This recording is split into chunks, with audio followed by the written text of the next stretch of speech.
হঠাৎ করে পেছন থেকে কে যেন ধরে ফেলেন আকাশকে। আকাশ কিছুটা ভয় পেয়ে যায়। আকাশের মাঝে আতঙ্ক বিরাজ করে। আকাশ পেছনে ফিরে তাকিয়ে দেখে মামুনকে। মামুন আকাশকে রাস্তার মাঝে থামিয়ে দিয়ে বলল, আকাশ ভাই, আপনাকে সেই কখন থেকে ডেকেছি, কোনো খবর নেই। কি হয়েছে? এত আনমনা হয়ে হাঁটছেন কেন? মামুনের দিকে এক মনে তাকিয়ে রইল আকাশ। কোনো কথা বলছে না। কথা বলার ভাষা যেন হারিয়ে ফেলেছে আকাশ। ভাই, অনেক দিন ধরে লক্ষ্য করছি আপনি দিন দিন কেমন জানি হয়ে যাচ্ছেন। মামুনের দিকে এক মনে তাকিয়ে আছে। বুকের ভিতর অজানা এক এলোপাথারি ঝড় বয়ে যাচ্ছে। আকাশ কিছু না বলে চুপচাপ সামনের দিকে হাঁটতে থাকে। আকাশের চলে যাওয়ার দিকে অবাক হয়ে যায়। হঠাৎ করেই আকাশে তো পরিবর্তন, চুপচাপ হয়ে যাওয়া। আকাশ কিছু না বলেই বাসায় চলে আসে। সবার চোখে ফাঁকি দিয়ে আকাশ নিজের রুমে চলে যায়। আকাশ ইজি চেয়ারে বসে উপরে ঘুরতে থাকা ফ্যানের দিকে তাকিয়ে ভাবতে থাকে, আকাশ কি চেয়েছিল আর কি হয়ে গেল। এই তো যেন সেদিনের ঘটে যাওয়া ঘটনা। আকাশ ভাবতে থাকে অতীতের দিনগুলোর কথা। আকাশ আর নিশি একই সাথে পড়াশোনা করছে ছোট্টবেলা থেকে। সেদিন হুট করে আকাশ নিশিকে প্রপোজাল দিয়ে বসে। নিশি বুঝতে পারছে না যে আকাশকে কিভাবে বোঝাবে যে ওদের মধ্যে বন্ধুত্বের থেকে আর বেশি কিছু সম্ভবপর নয়। নিশি যে মনে মনে ভালোবাসে না তা কিন্তু নয়, তবে একই পাড়ায় থেকে বন্ধুত্ব সম্ভব হলেও প্রেম যে পড়া অসম্ভব। কতদিন বা লুকোছাপা চলে। একদিন তো সে লোক জানাজানি হবেই। আর তার চাইতেও বেশি সমস্যা হলো ওদের পরিবারের মধ্যে যে অলিখিত শত্রুতা আছে তা মিটাবে কি করে ওরা দুজনে। যাই হোক, যেভাবেই হোক আকাশকে বোঝাতেই হবে। আর তাছাড়া রুহান তো বুদ্ধিমান ছেলে, বোঝালে ঠিকই বুঝবে। এইসব ভাবতে ভাবতে এগিয়ে যায় নিশি আকাশের দিকে। কি রে, আসবি না বললি যে? ও, অসুবিধা থাকলে বলো, চলে যাচ্ছি। আরে না না, আমি কি সেটা বললাম নাকি? আসলে একটু জরুরি কথা ছিল তো, তাই আর কি। ও, তা বলে ফেল, কি কথা শুনে? ওইভাবে বলছিস কেন? আমি বলছি তো নাকি। নিশি একবার আকাশের দিকে আর চোখে তাকিয়ে দেখে লম্বা ছিপছিপে চেহারায় আকাশকে দারুণ লাগছে। নিশি বলে, বাবা, নতুন চশমাটা কবে নিলি? হুম, আবার বুঝি পাওয়ার বাড়লো? এই তো কালি, তুই ফালতু না বকে আসল কথাটা বলতো। হুম, দেখ আকাশ, গতকাল তুই আমাকে ওইভাবে ভালোবাসি বলবি সেটা আমার কাছে একদমই আনএক্সপেক্টেড ছিল রে। তাই হয়তো একটু ওভার রিয়েক্ট করে ফেলেছি। তার জন্য আমার খুব খারাপ লেগেছে রে।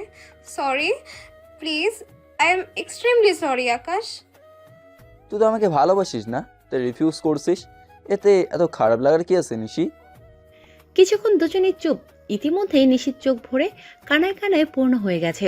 তারপর নিস্তব্ধতা ভেঙে আবারও আকাশ বলে ওঠে, আমি তোকে ছোট থেকেই চিনি, আমরা তো বেস্ট ফ্রেন্ড। তাহলে কেন লুকাচ্ছিস? কেন স্বীকার করছিস না যে তুইও আমাকে ভালোবাসিস? কাকে মিথ্যে বলছিস নিশি, আমাকে নাকি নিজেকে? নিশি এবার আর নিজেকে ধরে রাখতে পারে না। হাউ হাউ করে কাঁদতে কাঁদতে বলে, না না, এ অসম্ভব। একটু বোঝ যে আমাদের প্রেম হওয়াটা অসম্ভব আকাশ, জাস্ট অসম্ভব। একই পাড়ায় থেকে প্রেম ভালো দেখায় না। আর তাছাড়া নিশিকে কথা শেষ করতে না দিয়েই আকাশ বলল, তাছাড়া কি বল, আমাদের বাড়ির লোক, তাই তো? হ্যাঁ, তারাও যে আপত্তি করবেন। আর আমি যে চাই না যে বাড়ির লোক আমাদের ছেলে মানুষের জন্য অসন্তুষ্ট হোক। ছেলে মানুষই? কি ছেলে মানুষই? কোনটা ছেলে মানুষই? কাউকে ভালোবাসাটা তোর কাছে ছেলে মানুষই? তুই ভুল বুঝছিস, আমি সেভাবে কিন্তু বলিনি। আমি হচ্ছে তোকে বড্ড ভালোবাসি রে। নিজেই অস্পষ্ট বলে উঠল নিশি। আচ্ছা বেশ, তোর কথাই হবে। আগে বন্ধুত্ব, তারপর অন্য সব কিছু। দুজনের পড়াশোনা শেষ শেষ করতে যদি বাইরের লোক কনফিডেন্স হয়ে যায় তাহলে তো কেল্লা ফতে। হুম, যাক বাবা, বুঝেছিস তাহলে।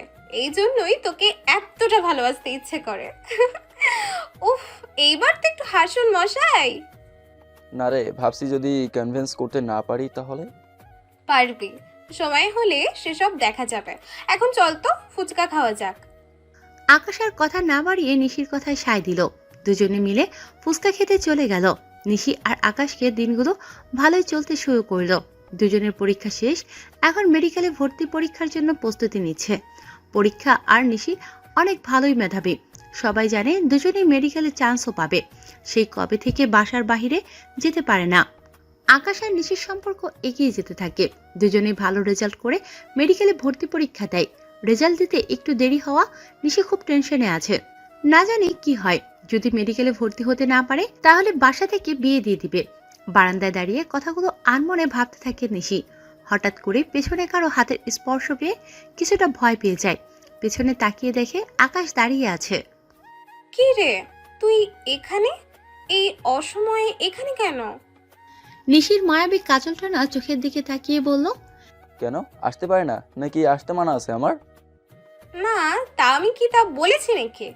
আগে তো কখনো এখানে আসিসনি, সেই জন্য। তোর জন্য একটা সারপ্রাইজ নিয়ে এসেছি। নিশি আকাশের দিকে তাকিয়ে রইল। এমনিতেই অনেক টেনশনে আছে, তারপর আকাশের ফাজলামে নিশি অনেক ভালো করে জানে আকাশ মাঝে মাঝে মজা করে। দেখ, এমনিতেই অনেক টেনশনে আছি, মজা করবি না। উফ, তুই সব সময় এটা কেন ভাবিস তোর সাথে মজা করব? আমি জানি তুই এমনি, তাই বাদ দে তো, কি বলবি বল। আগামীকাল সবাই মিলে আমরা পিকনিকে যাব, তুইও যাবে আমাদের সাথে। 3-4 দিন থাকবো। মেয়েদের জন্য আলাদা ব্যবস্থা করা হয়েছে। আকাশের দিকে তাকিয়ে একবার রাগী চোখ নিয়ে তাকিয়ে আছে। কিছুক্ষণ পর মেডিকেলে ভর্তির রেজাল্ট দেবে, আর এখন উনি আসছেন ঘুরতে যাবার জন্য। তোর কি একটু টেনশন হচ্ছে না? হ্যাঁ, কিছুদিন পর রেজাল্ট মেডিকেলের। নিশি দেখ, তোর ওই রাগেই চোখগুলো নিয়ে তাকাবি না, মায়ে পড়ে যাবো। আরে বাবা, সেজন্যই তো যাচ্ছি, যেন টেনশন থেকে দূরে থাকতে পারি। আর দেখিস, আমারটা না হলেও তোরটা ঠিকই হবে, তুই আমার ডাক্তার বউ হবি। আকাশের কথায় রাগ করতে পারেনি নিশি, কিছুটা লজ্জা পেয়ে বলল, বাসায় কিভাবে বলবো? যেতে দিবে কি? সেটা তোর ভাবতে হবে না, আমি সব কিছুর ব্যবস্থা করে এসেছি, তুই রেডি হয়ে থাকবি। নিশি আর কোনো কথা বলেনি। নিশিকে কথাগুলো বলে আকাশ চলে যায়। অনেক কাজ আছে বাকি আরো। এ বাড়িতে সবাই আকাশকে অনেক পছন্দ করে। আকাশের কোনো কথাই না করবে না নিশির পরিবার, সেই বিশ্বাসটুকু নিয়েই নিশিকে সাথে নিয়ে যাবার জন্য বলেছিল। সবাই আকাশকে বিশ্বাস করে বলেই নিষেধ করেনি। সবার কাছ থেকে বিদায় নিয়ে 4 দিনের জন্য ঘুরতে যায় আকাশ আর নিশি। সেখানে আনন্দ করে অনেক ঘুরে বেড়ায় সবার সাথে আকাশ আর নিশি। তবে আকাশ লক্ষ্য করেছে নিশির মাঝে কেমন জানি একটু পরিবর্তন এসে পড়ল। আকাশের সাথে তেমন একটা কথা বলেনি, কেমন চুপচাপ আর আকাশকে এড়িয়ে যাওয়া। আকাশ নিশির এই পরিবর্তনটুকু মেনে নিয়েছে, কেননা পরীক্ষার টেনশন তো আকাশের মাঝেও ছিল। তাই নিশির সাথে সবসময় থাকতে চেষ্টা করেছে, হাসি খুশি রাখতে চেষ্টা করেছে। তবে আকাশকে বেশিরভাগ সময় তার বান্ধবীদের সাথে দিয়েছে। তার থেকেও বড় অবাক করার বিষয় ছিল অন্য কারণে। আকাশ নিশিকে কিছুই বলেনি। আকাশ নিশিকে অনেক ভালো বুঝতে পারে, সেই ছোটবেলা থেকে একসাথে বড় হয়েছে। অন্য সব মেয়েদের থেকে ভিন্ন একটা মেয়ে নিশি। হয়তো সেজন্যই নিশিকে বড্ড ভালো লাগে আকাশের, বড্ড ভালোবাসে নিশিকে। আকাশ যতটা হাসি খুশি নিয়ে গিয়েছিল ততটা হাসি খুশি থাকেনি, কেমন মনমরা হয়ে বাসায় ফিরে এসেছিল। নিশিও বুঝতে পেরেও তেমন একটা গুরুত্ব দেয়নি। আজকাল নিশি কেমন জানি উদাসীন হয়ে গেল। পরের দিন রেজাল্ট বের হবে। নিশি সারা রাত টেনশনে না ঘুমালেও আকাশ দিব্যি ঘুমিয়ে পড়ে। আকাশ জানে তারটুকু না হলেও নিশিরটুকু ঠিক হবে। আকাশ তার মার কাছে বলে রেখেছে নিশিকে এবারই তার ডাক্তার বউ করে আনবে। আকাশের আম্মুও অনেক খুশি হয়, নিশির মতো মেয়ে হয় না। পরে মায়ের ডাকে ঘুম ভাঙল আকাশের। কতক্ষণ ঘুমিয়েছে মনে নেই, কোনো রকমের চোখগুলো খুলে আকাশ বলল, আম্মু, কি হয়েছে? সকাল সকাল এত ডাকছো কেন? বেলা 12টা বাজে, এখনো সকাল? উফ, আর একটু ঘুমাতে দাও না। আজকে তোর রেজাল্ট বের হয়েছে, সেই খবর আছে? আকাশ তার মায়ের মুখে রেজাল্টের কথা শুনে এক লাফে বিছানা থেকে উঠে পড়ে। রেজাল্টের কথা শুনে চোখ থেকে যেন ঘুম হারিয়ে গেছে। তড়িঘড়ি করে ওয়াশরুমে ছুটল। কোনো রকমে ফ্রেশ হয়ে সোজা নিশিদের বাড়ি। নিশি আর আকাশের সম্পর্কের কথা আর কেউ না জানলেও নিশির দাদিমা জানেন। আকাশের আম্মু পেছন থেকে ডাক দেয়, কোথায় যাচ্ছিস? তোমার ছেলের শ্বশুর বাড়ি, ডাক্তার বউয়ের খবর নিতে। ছেলের কথা শুনে মুস্কি হাসেন। পাগল ছেলে বলে, মনে মনে বলেন নিজের রেজাল্টের চিন্তা নেই, ডাক্তার বউয়ের কথা চিন্তা করে। আকাশ নিশিদের বাড়ি আসতেই দাদিমার সাথে দেখা হয়ে যায়। আকাশকে বলল, কি গো নাজ্জামাই, আমার মেয়ে তো ডাক্তার হয়ে গেল, তোমার কি খবর? আকাশ শুনে অনেক খুশি হয়। আকাশের থেকে বেশি খুশি সেদিন কেউ হয়নি, ডাক্তার বউ হবে তার। আকাশ দাদির দিকে ফিরে বলল, কেন দাদিমা, আমি ডাক্তার না হলে কি নাতিকে দিবে না? সে দেব না কেন, 100 বার দেব। নাতি বিয়ে না করলেও আমি বিয়ে করব। তোর মতো এমন বর কার ভাগ্যে জুটবে? বয়েই গেল, তোমরা তো বুড়িকে বিয়ে করতেই। হয়েছে, যা নিশি হয়তো তোর জন্য অপেক্ষায় আছে। আকাশের কথা না বাড়িয়ে উপরে চলে আসলো। নিশির রুমে ঢুকে নিশিকে না পেয়ে নিশির কথা জানতে চাইলে ছাদে দেখতে বলে। এ বাড়িতে আজ সুখের দিন যেন, আজ অনেক বড় স্বপ্ন পূরণ করেছে নিশি। আকাশ ছাদে গিয়ে নিশির হাসি মাখা কণ্ঠটা শুনে এক নিমিষেই মুখের হাসিটুকু বিলীন হয়ে যায়। আকাশ ছাদের কাছে আসতেই শুনতে পেল নিশি যেন কাকে বলছে। আমিও তোমাকে পছন্দ করি, আমি তোমাকে। আকাশ আর কিছুই শুনতে পায়নি। আকাশ সবে যেন থমকে গেল এক মুহূর্তে। এ কি কথা শুনছে? এই সেই নিশি যার সাথে ছোটবেলা থেকে একসাথে বড় হয়েছে, যাকে নিজের বড্ড বেশি ভালোবাসে, আর সেই কিনা? আকাশ আর কিছু ভাবতে পারছে না। পাগুলো যেন আবদ্ধ হয়ে গেল। চলে যেতে চাইলেও চলে যেতে পারছে না। হঠাৎ করেই তার হাতের স্পর্শ পেয়ে চমকে যায়। পিছন ফিরে দেখে নিশির আম্মু দাঁড়িয়ে। আকাশের চোখে পানি দেখে ফেলেন নিশির আম্মু। আকাশকে দাঁড়িয়ে থাকতে দেখে বললেন, তোমার চোখে পানি কেন? আকাশ চোখের পানিগুলো মুছতে চেষ্টা করলো। কখন যে চোখে পানি চলে আসলো বুঝতেই পারেনি। চোখের পানিগুলো মুছতে মুছতে বলল, চোখে কি যেন পড়ছে, তাই পানি চলে আসলো। তুমি এখানে কেন? কখন আসলে? এই তো চাচিমা, মাত্র আসলাম। নিশিকে খুঁজে পাচ্ছি না, তাই ছাদে আসছি কিনা খুঁজতে আসলাম। ছাদের ওপাশ থেকে নিশির কণ্ঠ ভেসে আসছে। নিশির আম্মু বুঝতে পারছেন নিশি যেন কার সাথে কথা বলছে। সেই আকাশের সাথে ঘুরে আসার পর কেমন জানি মেয়ের মাঝে একটা পরিবর্তন লক্ষ্য করেন। প্রায় কার সাথে কথা বলতে শোনেন ফোনে। আগে মনে করতো আকাশের সাথে হয়তো, তবুও কেমন জানি সন্দেহ হতো অন্য কেউ নয়তো। আজ সেই সন্দেহ প্রমাণিত হলো। নিশির আম্মু আকাশ আর নিশির সম্পর্কের কথা জানতেন। আজকের সাথে কোনোভাবেই মিলিয়ে নিতে পারছেন না। আকাশকে কিছু বুঝতে না দিয়ে বলল, নিশির সাথে কথা হয়েছে তোমার? না, আমি এখানে মাত্র আসলাম। আচ্ছা, তুমি যাও, আমি নিশির রুমে যে আমি নিশিকে পাঠিয়ে দিচ্ছি। কথাগুলো বলে নিশির আম্মু ছাদে চলে গেলেন। নিশিকে বউ করে নিতে আকাশের আব্বু প্রস্তাব পাঠালে সবাই মেনে নেয়।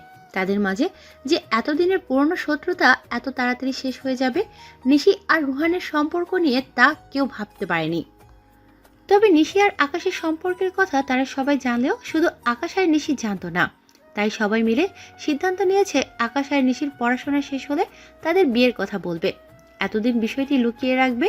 নিশি তার আম্মুকে দেখে ফোন রেখে দেয়। তার আম্মুকে বলল, আম্মু, তুমি এখানে কেন আসতে পারি না? কেন আসতে পারো না? আচ্ছা, সবসময় লুকিয়ে ফোনে কার সাথে কথা বলতে শুনি? কার সাথে কথা বলিস এত? কই আম্মু, কারোর সাথে না তো। তোর ফোনটা দে তো। আমার কাছে মিথ্যে বলিস? না মানে রিমনের সাথে। মেয়ের কথা শুনে অবাক চোখে তাকিয়ে থাকেন নিশির দিকে। রিমনের সাথে চোখের দিকে তাকিয়ে দেখে কোনো ভয় ডর নেই চোখে। রিমনকে? ওর সাথে কিসের সম্পর্ক তোর? আমাদের সাথেই এইবার মেডিকেলে চান্স পেয়েছে। আমি ভালোবাসি ওকে। ভালোবাসিস মানে? ওর সাথে কিভাবে তোর পরিচয়? নিশি মাথা নিচু করে বলল, আমরা একসাথেই গিয়েছিলাম ঘুরতে, সেখান থেকে। মায়ের দিকে তাকিয়ে অবাক না হয়ে পারল না। তারপর বলল, নিধির আম্মু বললো, তাহলে আকাশকে যে ভালোবাসিস? মায়ের দিকে তাকিয়ে রেগে যায় নিশি। তারপর বলতে থাকে, কি? আকাশকে আমি ভালোবাসি? আমাকে ভালোবাসা কি যোগ্যতা আছে আকাশের? আমার মতো একজন ডাক্তার মেয়ে হয়ে ওর মতো ছেলেকে ভালোবাসবো? মেয়ের কথা শুনে আশ্চর্য হয়ে যান। কার সাথে কথা বলছেন নিজের চোখকেই বিশ্বাস করতে পারছেন না। নিশিকে বলল, তাহলে তোদের এতদিনের সম্পর্ক কি? শুধুই করুণা করেছিলাম আকাশকে। আমি তাকে বন্ধুর থেকে বেশি কিছু মনে করি না। সব সময়ই পেছনে লেগে থাকে। এখন ওকে দেখতে ইচ্ছে করে না। কিন্তু দেখো আম্মু, আকাশের সম্পর্কে কিছু বলতে চেষ্টা করবে না। আমি আমার ভালোটুকু বুঝতে জানি। আমাকে বিরক্ত করবে না। মেয়ের কথা শুনে নিশির আম্মু মনে মনে বলে উঠলেন। মেয়ে এখন বড় হয়েছে, নিজের বুঝটুকু বুঝতে শিখেছে। একরাশ দীর্ঘশ্বাস ফেলে মেয়ের দিকে এক মনে তাকিয়ে রইল। নিশি বলে উঠল, আর কিছু বলার আছে? আকাশ তোর সাথে দেখা করতে বসে আছে, ওর সাথে। চুপ করবা? বললাম না ওকে দেখতে ইচ্ছে করছে না। গিয়ে বলো চলে যেতে। কে বলেছে ওকে দেখা করার জন্য? হ্যাঁ, ওর মতো ছেলের সাথে দেখা করার কোনো ইচ্ছে নেই। কথাগুলো বলার সাথে সাথে নিশির ফোনে কল আসে। ফোন ধরে অন্যদিকে চলে যায় নিশি। একরাশ হতাশা নিয়ে চলে আসেন। সেদিন সারা বাড়ি খুঁজেও আকাশকে খুঁজে পাননি। আকাশ এতক্ষণ সেখানে দাঁড়িয়েছিল, নিশির সবগুলো কথাই শুনতে পেরে সবার চোখে ফাঁকি দিয়ে চলে আসে। আকাশ চুপ করে রুমে শুয়ে আছে। সবার চোখ ফাঁকি দিতে পারলেও মায়ের চোখে ফাঁকি দিতে পারেনি। হাতের স্পর্শ পেয়ে আকাশ ঘুরে ফিরে আকাশের চোখে পানিটুকু দেখে বুঝতে পারেন কিছু একটা হয়েছে। তিনি আকাশকে বললেন, রেজাল্ট হয় নাই দেখিয়ে মন খারাপ, তাতে কি, আরেকবার হবে। আর এখন তো তোর বউ ডাক্তার, এত চিন্তা কিসের? মায়ের হাসি মুখখানা দেখে আকাশের কষ্টটুকু বুঝতে দেয়নি তার ভিতরে বয়ে যাওয়া ঝড়টুকু। হাসি মুখে বলতে থাকে, আম্মু আমার ডাক্তার বউ হবে, তুমি গিয়ে দেখে আসো না। যখন একবারে নিয়ে আসবো তখন দেখবো। এখন উঠে খাবার কর, সকাল থেকে কিচ্ছুই খাসনি। হবু শাশুর বাড়ির থেকে বুঝি খেয়ে এসেছিস? আম্মু এত খেয়েছি যে এখন আর কোনো কিছুই খাওয়ার ইচ্ছে নেই। এই খাবার কোনোদিনও বলতে পারবো না, সারা জীবন মনে থাকবে। কি এত খেলি যে এত মনে থাকবে? মনে হলে সব বলবো, এখন একটু ঘুমাবো, যাও তো। এখন ঘুমিয়ে নে যত পারিস। বিয়ের পর নিশিকে বলবো যেন শাসন করে অগোছালো জীবনটা গুছিয়ে দেয়। আমি তো পারলাম না, নিশি যেন পারে। কথাগুলো বলে রুম থেকে চলে যায়। আকাশ কান্নায় মুখ লুকায় বালিশে। আকাশের চোখের পানির জন্য বালিশটুকু ভিজে যায়।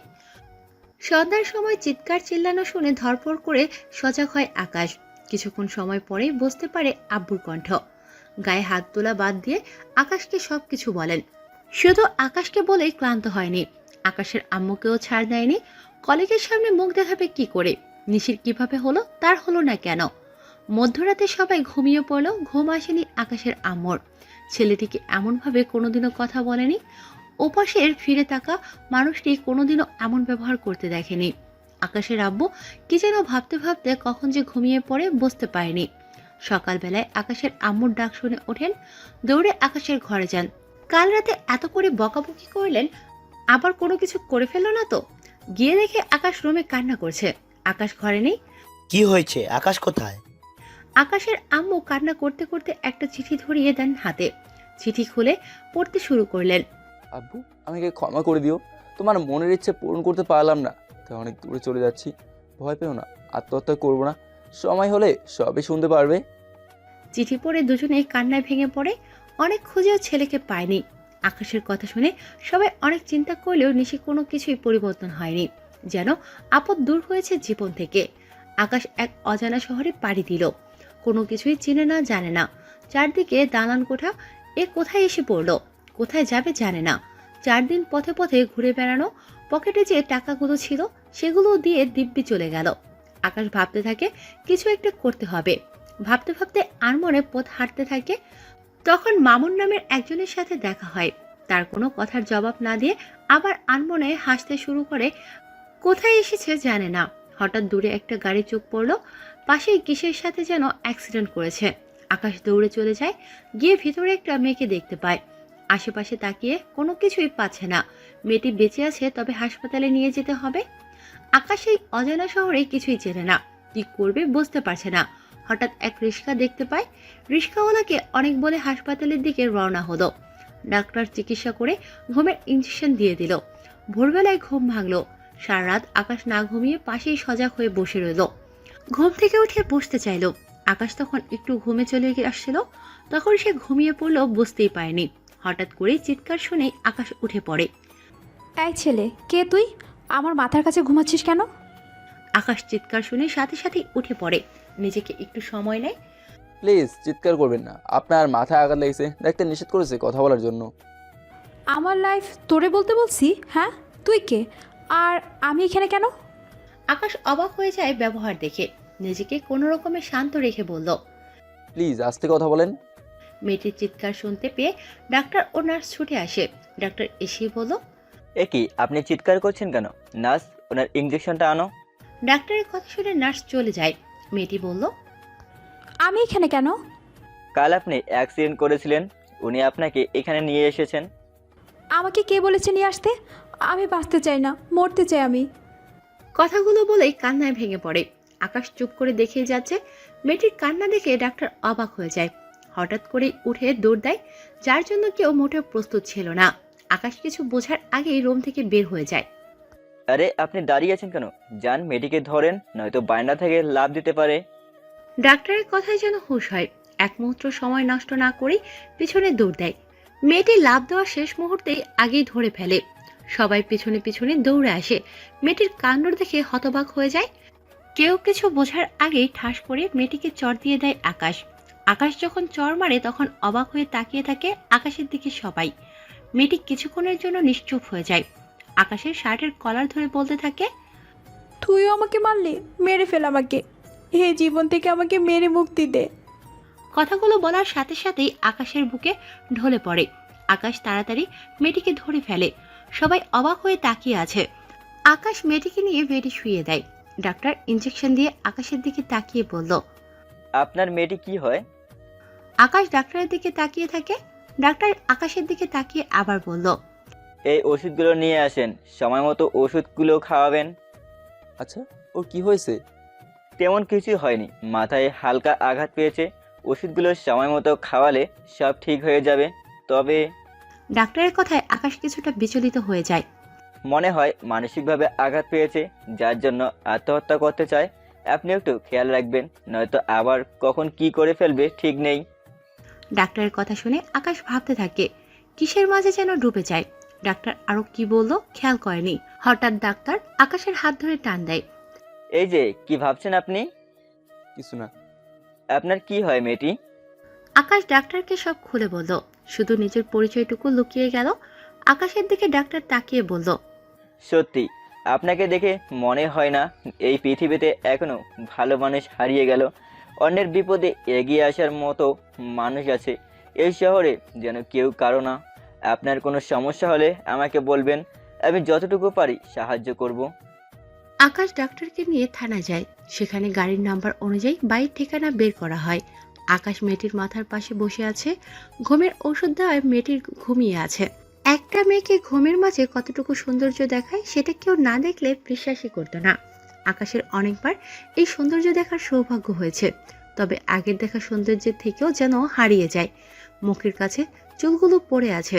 আকাশ সেই চুলগুলো সরিয়ে দিতে গিয়েও হাত সরিয়ে আনে। চুলগুলো যেন আরো সৌন্দর্য বাড়িয়ে দিয়েছে। আকাশের কিছু অতীতের কথা মনে পড়ে যায়। একদিন কলেজের অনুষ্ঠান থাকায় খুব সকালবেলায় বাসা থেকে বের হয়। নিশি আকাশকে অনেক আগেই বলে দিয়েছে যেন নিশিকে নিয়ে যায়। আকাশ কোনোদিন নিশিকে ছাড়া একা কলেজে যায়নি। কলেজে যাওয়ার পথে নিশিদের বাড়ির সামনের রাস্তা দিয়ে যেতে হয়। আকাশদের বাড়ি শহরে না হলেও মফস্বল এলাকায়, অনেক উন্নত। আকাশ নিশিদের বাড়ি গিয়ে দেখে নিশির আম্মু কাজ করেন। আকাশ গিয়ে বলল, চাচিমা, নিশি কোথায়? কেন, আকাশ কিছু হয়েছে? তুমি এত সকালে তাও আমাদের বাড়িতে আজ? না চাচিমা, কিছু হয়নি। আজ কলেজে অনুষ্ঠান আছে তো, তাই সকাল সকাল যেতে হবে। ও, আমি ভাবলাম আবার অন্য কিছু হয়েছে। না, তেমন কিছু হয়নি। নিশি কোথায়? দেখো গিয়ে, ওর রুমে পড়ে পড়ে ঘুমাচ্ছে।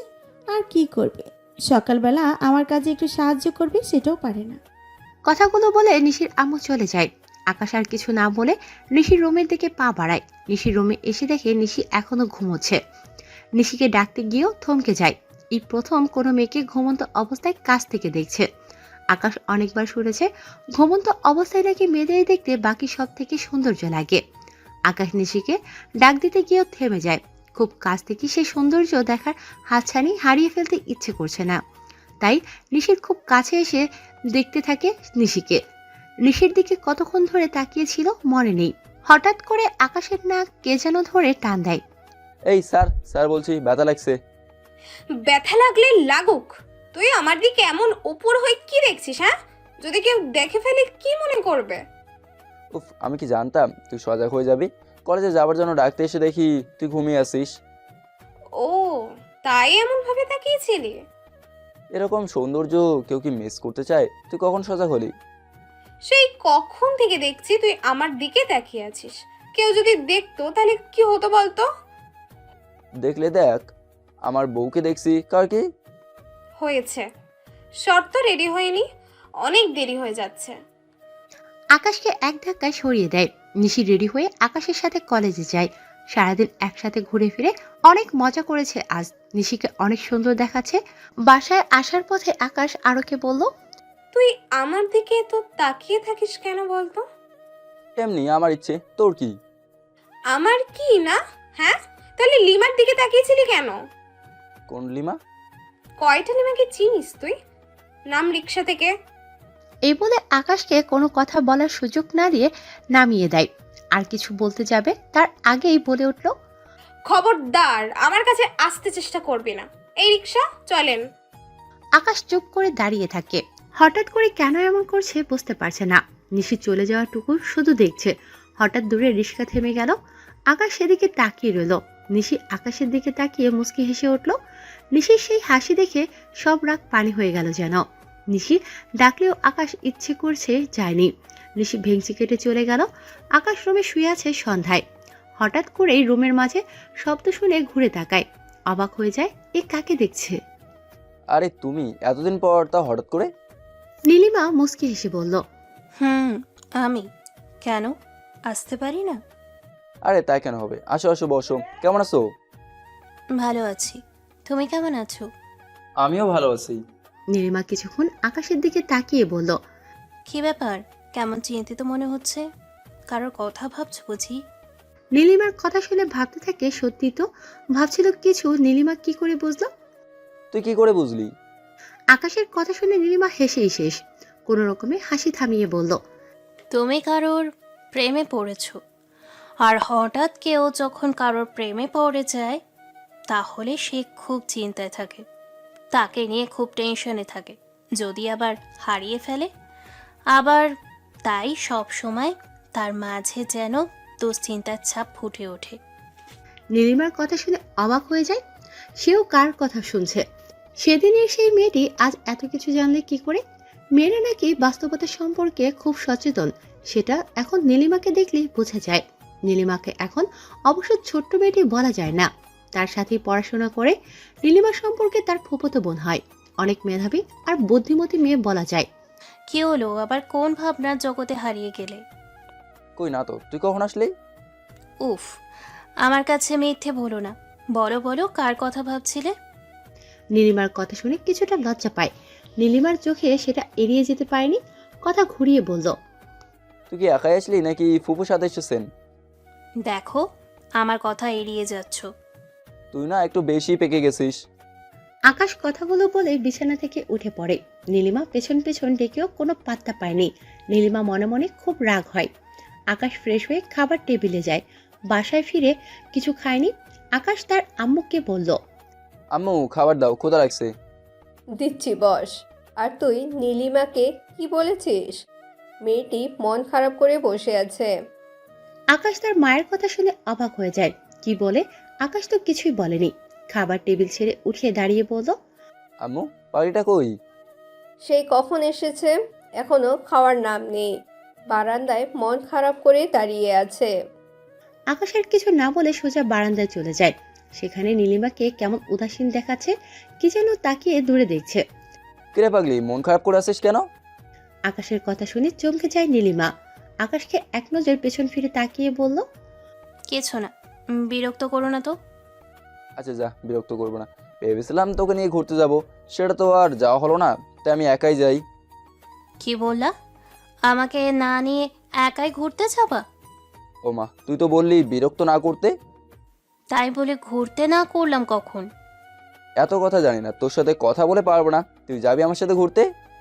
তুমি বললে আর আমি যাব না? চলো এক্ষুনি। দুজনেই হেসে উঠল। নীলিমার রাগটুকু এক নিমিষে গলে পানি হয়ে গেল। নীলিমাকে নিয়ে বের হলো ঘুরতে। অনেক জায়গায় ঘুরে শেষ বিকাল বেলায় বাসার পথে রওনা হলো। আসার পথে নিশিদের বাড়ির সামনে দিয়ে আসতে হয়। আকাশ দূর থেকেই তাকিয়ে আছে নিশিদের বারান্দায়। নিশি প্রায়ই বিকেল বেলায় বারান্দায় দাঁড়িয়ে থাকে। দাঁড়িয়ে থাকার কারণও আছে। আকাশ প্রতি বিকেল বেলায় এ পথ দিয়ে বাড়ি যায়। দূর থেকে আকাশকে দেখতে পায়। একসময় দুই পরিবারের মাঝে অনেক ঝগড়া ছিল। সময়ক্রমে একসময় সম্পর্কের রূপ নেয়। সেটা আকাশ আর নিশির জন্য হয়েছে। নিশিকে দেখার জন্য তাকিয়ে আছে বারান্দার দিকে। সেই কখন থেকে নীলিমা কি বলে যাচ্ছে কিছুই মাথায় যাচ্ছে না। নীলিমা একসময় বিরক্ত হয়ে বলল, তোমাকে আমি সেই কখন থেকেই বলেই যাচ্ছি, কোনো কথার উত্তর দিচ্ছ না কেন? সামনের দিকে হাঁ করে তাকিয়ে কি দেখো? ঠিক সেই সময়ে আকাশ তার প্রিয় মানুষটিকে দেখতে পায় দূর থেকে। আকাশের ঠোঁটে এক চিলতে হাসি ফুটে ওঠে। আকাশ তাকিয়ে দেখে সবসময়ের মতোই হাতে 1 কাপ চা নিয়ে দাঁড়িয়ে চা খাচ্ছে নিশি। নিশি এদিক ওদিক তাকিয়ে যেন কি খুঁজে বেড়াচ্ছে। আকাশ সবসময় সাইকেল নিয়ে আসে। আকাশ একা একাই হেসে যাচ্ছে। বেচারি তাকে খুঁজছে। আকাশ ঠিক এই সময়ে নিশিদের বাড়ির সামনে থাকে। নিশি বারান্দায় এসে দূর থেকে আকাশকে দেখে, এক চিলতে হেসে ওঠে। আজ সে আকাশ সাইকেল নিয়ে আসেনি, তবে নিশিকে দেখতে পেয়েছে সেটা জানে না। নীলিমা একসময় অধৈর্য হয়ে আকাশের গায়ে ধাক্কা দিয়ে বলল, ও গাধা, আমি সেই কখন থেকেই বলে যাচ্ছি, সেই সামনের দিকে তাকিয়ে একা একা হেসে যাচ্ছিস। কি জন্য এত হাসছিস? নীলিমার কথা শুনে আকাশ হকচকিয়ে ওঠে। এইমাত্র যেন আকাশ থেকে পড়ল। নীলিমার দিকে তাকিয়ে বলল, কি হয়েছে? ওই তোরে এতক্ষণ আমি কি বললাম, কথা কি কান দিয়ে যায়নি? এখন বলিস কি হয়েছে? চলো আজ তোকে নিয়ে এক জায়গায় যাব। এটা কি আমার উত্তর? আরে বাবা সরি, চল। নীলিমাকে আর কিছু বলতে না দিয়ে রিক্সা থেকে নেমে পড়ে। রিক্সা ভাড়া দিয়ে এক প্রকার জোর করে নিয়ে নিশিদের বাড়ির দিকে হাঁটা দিল। ইচ্ছে করেই এমন জায়গায় নেমে গেল আকাশকে যেন নিশি দেখতে পায়। নীলিমা মুখ ভার করে আছে। নীলিমার এক হাত ধরে নিয়ে যাচ্ছে নিশিদের বাড়ি। মাত্র 2 মিনিটের রাস্তা, তবে আকাশের চোখগুলো নিশির দিকে লক্ষ্য রেখেছে। নিশি তাকিয়ে দেখে আকাশ কাকে যেন নিয়ে আসে। আকাশকে চিনতে অসুবিধা হয়নি। এই সময়ে একমাত্র আকাশ আসে, তবে সাথে মেয়ে কেন? আকাশের সাথে মেয়েটি কে? কেমন যেন হয়ে যায় নিশি। এক মনে তাকিয়ে আছে আকাশের দিকে। মনের ভিতর কেমন জানি ভয় হচ্ছে। বাড়ির ভিতর আসতেই নিশির দাদির সাথে দেখা হয়ে যায়। নীলিমার দিকে অনেকক্ষণ তাকিয়ে থেকে নিশির দাদি আকাশকে বলল, কি গো, এই মেয়ে কে আমার নাতির জায়গা দখল করেছে? দাদিমা তুমিও না? এটাও তোমার নাতি, আমার ফুফাতো বোন, আমাদের বাড়িতে বেড়াতে এসেছে। আগে তো কখনো দেখিনি। দেখবে কোথা থেকে, শহরে থাকে, খুব একটা আসে না, আসলেও একদিন থেকেই চলে যায়। নীলিমার দিকে তাকিয়ে বলল, বাহ, দেখতে তো অনেক সুন্দর। কি নাম তোমার? নীলিমা আকাশের দিকে তাকিয়ে আছে। আকাশ ইশারায় বলল কথা বলতে। নীলিমা বলল, জি নীলিমা। বাহ, অনেক সুন্দর নাম। তোমরা বসো, আমি নাস্তার কথা বলি, পরে তোমার সাথে জমিয়ে কথা বলবো। দাদিমা চলে যাওয়ার সাথে সাথেই আকাশকে বলল, কিসের জায়গা দখল করার কথা বলেছে?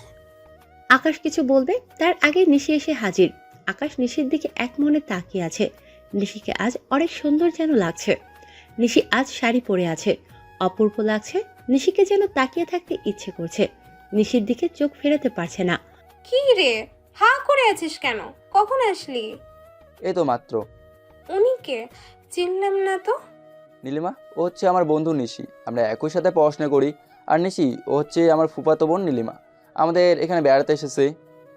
আকাশের কথা শুনে নিশি নীলিমার দিকে হাত বাড়িয়ে দিল। হাই, আমি নিশি। আমি নীলিমা, আকাশের ফুফাতো বোন। আর নীলিমার মুখে আর কথা শুনে অবাক হয়ে যায় নিশি। অবাক হয়ে আকাশের দিকে তাকিয়ে আছে। আকাশ নীলিমার দিকে তাকিয়ে আছে। কি বলে নীলিমা? আর কি নীলিমা? আকাশের। এইটুকু কথা বলে আকাশ আর নিশির দিকে তাকিয়ে আছে। তাদের মনের অবস্থা বুঝতে চেষ্টা করছে। আকাশের কাঁদো কাঁদো অবস্থা, আর অন্যদিকে নিশির চোখগুলো লাল হয়ে যাচ্ছে। নীলিমা বুঝতে পারলো আর বেশি করা ঠিক হবে না, তাহলে হিতে বিপরীত হতে পারে। তখন নিশির হাত ধরে বলল, আরে আপু, এত টেনশন করছো কেন? আমি তো আর আকাশের একমাত্র কাজিন, ফুফাতো কাজিন। এইটুকুই শুনেই এত ভয় পেলে গেলে হবে? তাহলে আমার ভাইটির কি হবে? সারা জীবন যে ওর পাশে তোমাকে থাকতে হবে। নীলিমার কথা শুনে হাসবে নাকি কান্না করবে ঠিক বুঝতে পারছে না। নিশি কিছুটা লজ্জা পেয়ে গেল। আমি নীলিমার মাথায় টোকা দিয়ে বললাম, তুই পারিস বটে, যে ভয় পাইয়ে দিয়েছিলি। দেখছো আপু, আমাকে মারছে। হয়েছে, এখন বসো, আমি চা রেডি করে নিয়ে আসি। সেদিনের মতো সন্ধ্যা হয়ে যাওয়ায় আকাশ আর নীলিমা চা খেয়ে বিদায় নিয়ে চলে আসে। নীলিমা পরের দিন চলে যায়, তার আম্মু অসুস্থ। আকাশ বাসায় ফিরে এসে পায়নি, তবে নীলিমার একটা চিঠি পেয়েছিল। চিঠিটা রুহানকে লিখেছিল নীলিমা। হঠাৎ করে চিৎকার শুনে আকাশ কল্পনার জগৎ থেকে ফিরে আসে। সারা রাত না ঘুমানোর জন্য একটু তন্দ্রা চলে এসেছিল। আকাশ ঘুমিয়ে ঘুমিয়ে যেন অতীতের কথাগুলো মনে করছিল। আমার মেয়ে কোথায়? আকাশ তাড়াতাড়ি সজাগ হয়ে দেখে মধ্যবয়স্ক কোট পরা আর সাথে একজন মহিলা দাঁড়িয়ে আছে। আকাশের বুঝতে অসুবিধা হয়নি এরা হয়তো মেয়েটির বাবা মা হবেন। রুবি এসেই মেয়েটির উপর ঝাঁপিয়ে পড়ে মধ্যবয়স্ক মহিলাটি অঝোর ধারায় কান্না করতে করতে বলল, রুবি মা, তোর কি হয়েছে? কথা বল মা। তার মানে মেয়েটির নাম রুবি। তখনই মেয়েটির নাম জানতে পারল। আকাশ ওনাকে থামাতে যাবে তার আগেই ডাক্তার এসে বলল, এ কি করছেন আপনারা? ওনার কিছুই হয়নি, ঘুমের ইনজেকশন দেওয়া হয়েছে। ডাক্তার সাহেব, রুবি মামুনের কি হয়েছে? তেমন কিছু হয়নি, সামান্য মাথায় আঘাত পেয়েছে, সব ঠিক হয়ে যাবে। উনি যদি সময় মতো নিয়ে না আসতেন তাহলে জানি না কি হতো। বাবা তোমাকে কি বলেছে ধন্যবাদ দিব? মা বাবা মরে যাওয়া আমাদের একমাত্র ভাগ্নিটিকে বাঁচালে। আকাশ অবাক হয়ে যায়। মা বাবা মরে যাওয়ার কথা শুনে খুব কষ্ট পেল। পরক্ষণেই তার মা বাবার কথা মনে পড়ল। আকাশ নিজেকে সামলে নিয়ে বলল, ধন্যবাদ দেওয়ার কিছু নেই, আমরা মানুষ হিসেবে দায়িত্ব ছিল বিপদে সাহায্য করা। কে বাবা তুমি? তোমার জন্য আজ আমার মেয়ে রক্ষা পেল। তখন আকাশ তার সম্পর্কে বলল, তবে অনেক সত্যিটা লুকিয়ে গেল। সব শুনে আকাশকে বলল, এই শহরে তোমার কেউ নেই তো কি হয়েছে? এখন থেকে মনে করবে আমরা আছি। ডাক্তার সাহেব, রুবিকে বাসায় নিয়ে যেতে পারবো? আজ নিয়ে যেতে পারবেন না, কাল নিয়ে যেতে পারবেন। তখন আকাশকে বাসায় নিয়ে যেতে চাইলেও আকাশ যায়নি। কি অমক আকর্ষণে থেকে যায়। সারাত মেয়েটির পাশে বসে থাকে। আকাশের চোখে ঘুমগুলো হারিয়ে গেল। আকাশ মেয়েটির দিকে তাকিয়ে আছে। কি অপূর্ব দেখতে ঘুমন্ত অবস্থায়। আকাশের চোখগুলো লাল হয়ে আছে। আকাশকে কয়েকবার ঘুমোতে বলল, আকাশ ইচ্ছে করেই যায়নি। কিসের আকর্ষণে যেন মেয়েটির কাছে থাকতে ইচ্ছে করছে। মেয়েটির সম্পর্কে জানলো, ছোটবেলায় রোড অ্যাক্সিডেন্টে মা বাবাকে হারায়। সেই থেকে মা বাবার থেকেও বেশি আপন মামা মামি। মামা মামি নিজের সন্তানের থেকেও বেশি আদর করে ভালোবাসে। মাঝরাতে মাথায় হাতের স্পর্শ পেয়ে আকাশ তাকিয়ে দেখে মেয়েটির মামি দাঁড়িয়ে আছেন। বাবা, তুমি অনেক কষ্ট করেছো, এখন একটু ঘুমাও, আমি তো আছি। আমার কোনো কষ্ট হচ্ছে না। আচ্ছা, কিছু মনে না করলে একটা কথা বলবো? হ্যাঁ বলো। ওনার এই অবস্থা কেন? মনে হচ্ছে মানসিকভাবে ভীষণ আঘাত পেয়েছে। কি হয়েছে জানা যাবে কি? আকাশের দিকে তাকিয়ে একরাশ দীর্ঘশ্বাস ছেড়ে বলল, আমার বদমাস ছেলের জন্য। আকাশ অবাক হয়ে যায়। কি বলে? ওনার ছেলের জন্য এই অবস্থা, আর উনি এত কেয়ার করছেন? আকাশের খুব ইচ্ছে হলো জানার জন্য। কি হয়েছে বলা যাবে? রুবি ছোটবেলা থেকেই আমার কাছে মানুষ হয়েছে। আমার এক ছেলে আর রুবি। অবশ্য রুবি ও আমার মেয়ের মতো। আমার ছেলে পড়াশোনা শেষ করে এখন কানাডায় চলে যায়। এই দেশে আর কোনো দিনও আসবে না। তবে না আসলেই ভালো, মেয়েটির জীবনটা নষ্ট করে দিয়েছে। ওর মতো ছেলের মুখ দেখতে চাই না। ওর জন্য একটা নিষ্পাপ মেয়ের জীবন নষ্ট হয়েছে। আন্টি ঠিক বুঝলাম না। রুবি অনেক মেধাবী ছাত্রী, পড়াশোনায় অনেক ভালো। আর আমার ছেলেও রুবির থেকে 4 বছরের বয়সে বড়। একই সাথে বড় হয়েছে, কখনই আলাদা করে দেখিনি। সেদিন ক্যাম্পাস থেকে এসে আমার ছেলে আমাকে বলল, আম্মু, তোমার সাথে আমার কথা আছে। কি বলবি বল। আগে বলে দিতে হবে। কি বলবি তো? রুবিনকে আমার বউ করে চাই। মামুনের কথা শুনে অবাক হয়ে তাকিয়ে রইলাম। মামুন আমার মনের কথাটিই বলেছে। অনেক দিন ধরে ভাবছি রুবিকে নিজের কাছে রেখে দেওয়ার জন্য। আমি আর ওর আব্বু প্রথমে আলাপ করি। ওর আব্বু বলেছিল তাদের মতামত নেওয়ার জন্য। তবে আজ যে মামুন আমার মনের কথাটি বলবে ভাবতেও পারিনি। রুবির মতো মেয়ে হয় না। হাজারে একটা মেয়ে খুঁজেও রুবির মতো একজন মেয়ে পাওয়া যায় না। অনেক ধার্মিক মেয়ে, নিয়মিত 5 ওয়াক্ত নামাজ আদায় করে। প্রতিদিনই ওর কুরআত তেলাওয়াত শুনে আমার ঘুম ভাঙে। মামুন আমার দিকে তাকিয়ে বলল, আম্মু কি হলো? কথা বলছো না কেন? বিয়ে দেবে না? রুবি কি রাজি হবে? তুমি বলো রুবি রাজি হবে। প্লিজ না করো না আম্মু। আচ্ছা, তোর বাবা আসুক, কথা বলি আগে। আমি জানি না, তুমি রুবিকে আমার করে দিবে এটাই আমি জানি। আচ্ছা দেখি, রাতে ওর বাবা আসলে সব খুলে বললাম। মামুনের বাবাও অনেক খুশি হলো। তখন মামুনের আব্বু আমাকে বলল, রুবিয়ে তো মতামত আছে, ওকে বলে আগে। আমি ওনার কথা শুনি রুবির রুমে এসে হাজির। আমাকে রুপি দেখে বলল, মামুনি তুমি? শোন, তোর সাথে একটা কথা আছে আমার। মামুনি কি কথা? আমি আমাদের বাড়িতে চিরকালের জন্য রেখে দিতে চাই। তোর কি আপত্তি আছে থাকার? মানে? মামুনির বউ করে, পুত্রবধূ নয়, নিজের মেয়ের মতো করে রাখতে চাই। তোর কোনো আপত্তি আছে? রুবি কিছুটা লজ্জা পেয়ে বলল। কিন্তু কিন্তু কি? কোনো কিন্তু নয়, আমি আজই তোর মামাকে বলছি। কথাগুলো বলে রুম থেকে বের হয়ে আসি। রুবি চোখে লজ্জাটুকু দেখতে পেয়েছি। এই যেন মেঘ না চাইতেই বৃষ্টি। মামুনের আব্বুকে বললাম। উনি শুনে খুব খুশি হলেন। পরের দিন খুব ভোরবেলায় রুবির ঘরের দিকে যাওয়ার সময় শুনতে পেলাম। রুবি আম্মুকে কি বললি? শোন, আমি যদি তখনই হ্যাঁ বলে দিতাম, মামুনি সন্দেহ করতো। আর আমি তো তোমাকে অনেক পছন্দ করি, তুমিও করো। আমার বুদ্ধিতে আজ মামুনির কাছে এসে বললে। আমি ওনাদের একদিন কথা বলতে শুনেছি, তাই তোমাকে বললাম বলার জন্য। তোর যে মাথায় বলতি, তোর সাথে আমি পারবো না। এখন বল, আম্মুকে কি বললি? বলবো, তবে তবে কি? ভাবছি তোমাকে ঘর জমাই করে রাখবো। কথাগুলো বলেই হাসতে শুরু করলো রুবি। রুবির কথা শুনে আমি হেসে উঠলাম। মেয়েটির বুদ্ধি কম না। সেখান থেকে চলে আসলাম।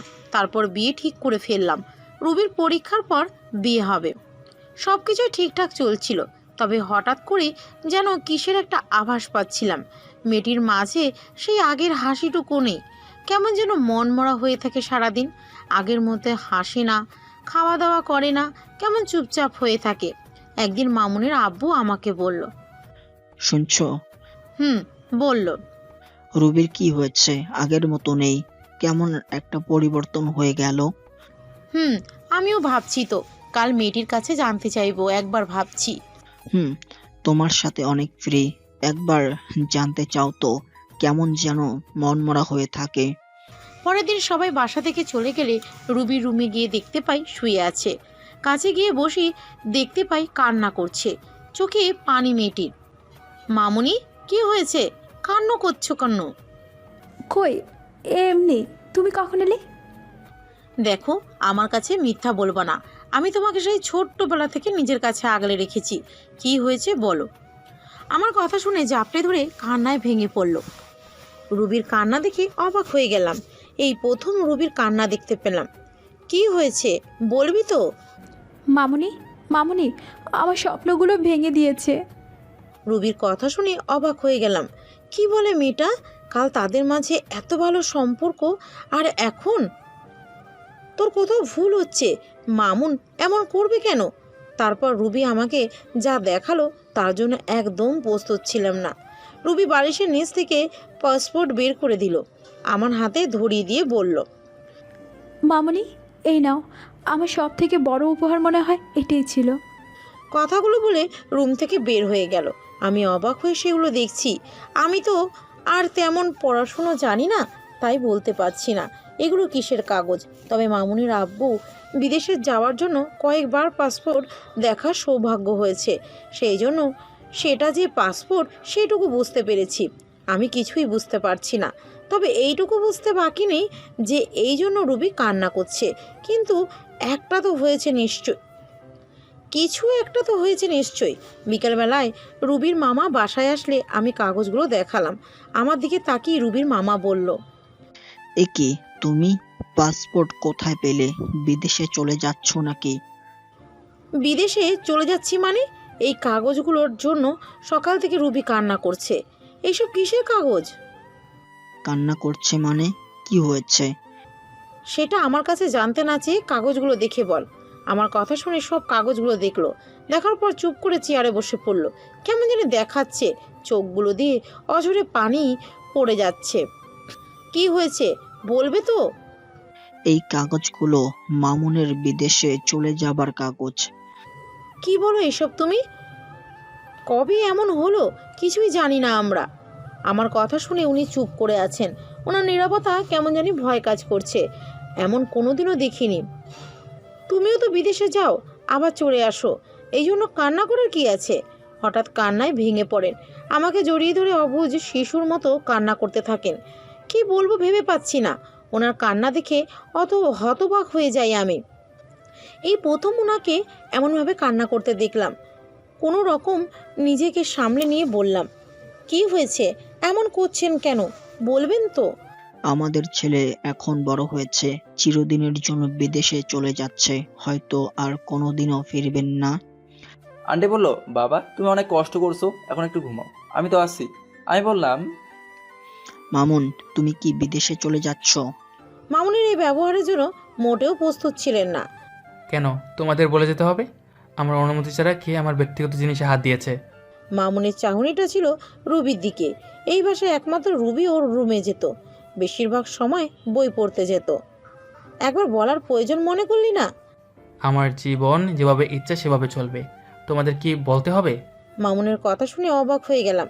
চোখের পানিগুলো ঝরে পড়তে শুরু করলো। আহত আমার পেটের ছেলে এই কথা বলল। আমার স্বামী খুব কঠোর মানুষ, সেদিনই মনে হয় তাকে শেষ কান্না করতে দেখেছিলাম।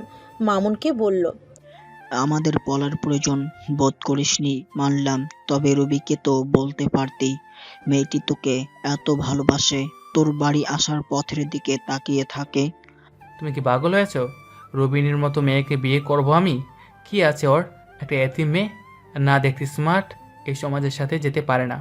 আমি ওখানে গিয়ে নিজের মতো জীবনযাপন করব। খুব বিরক্ত হয়ে গেছি এই বাড়িতে থেকে।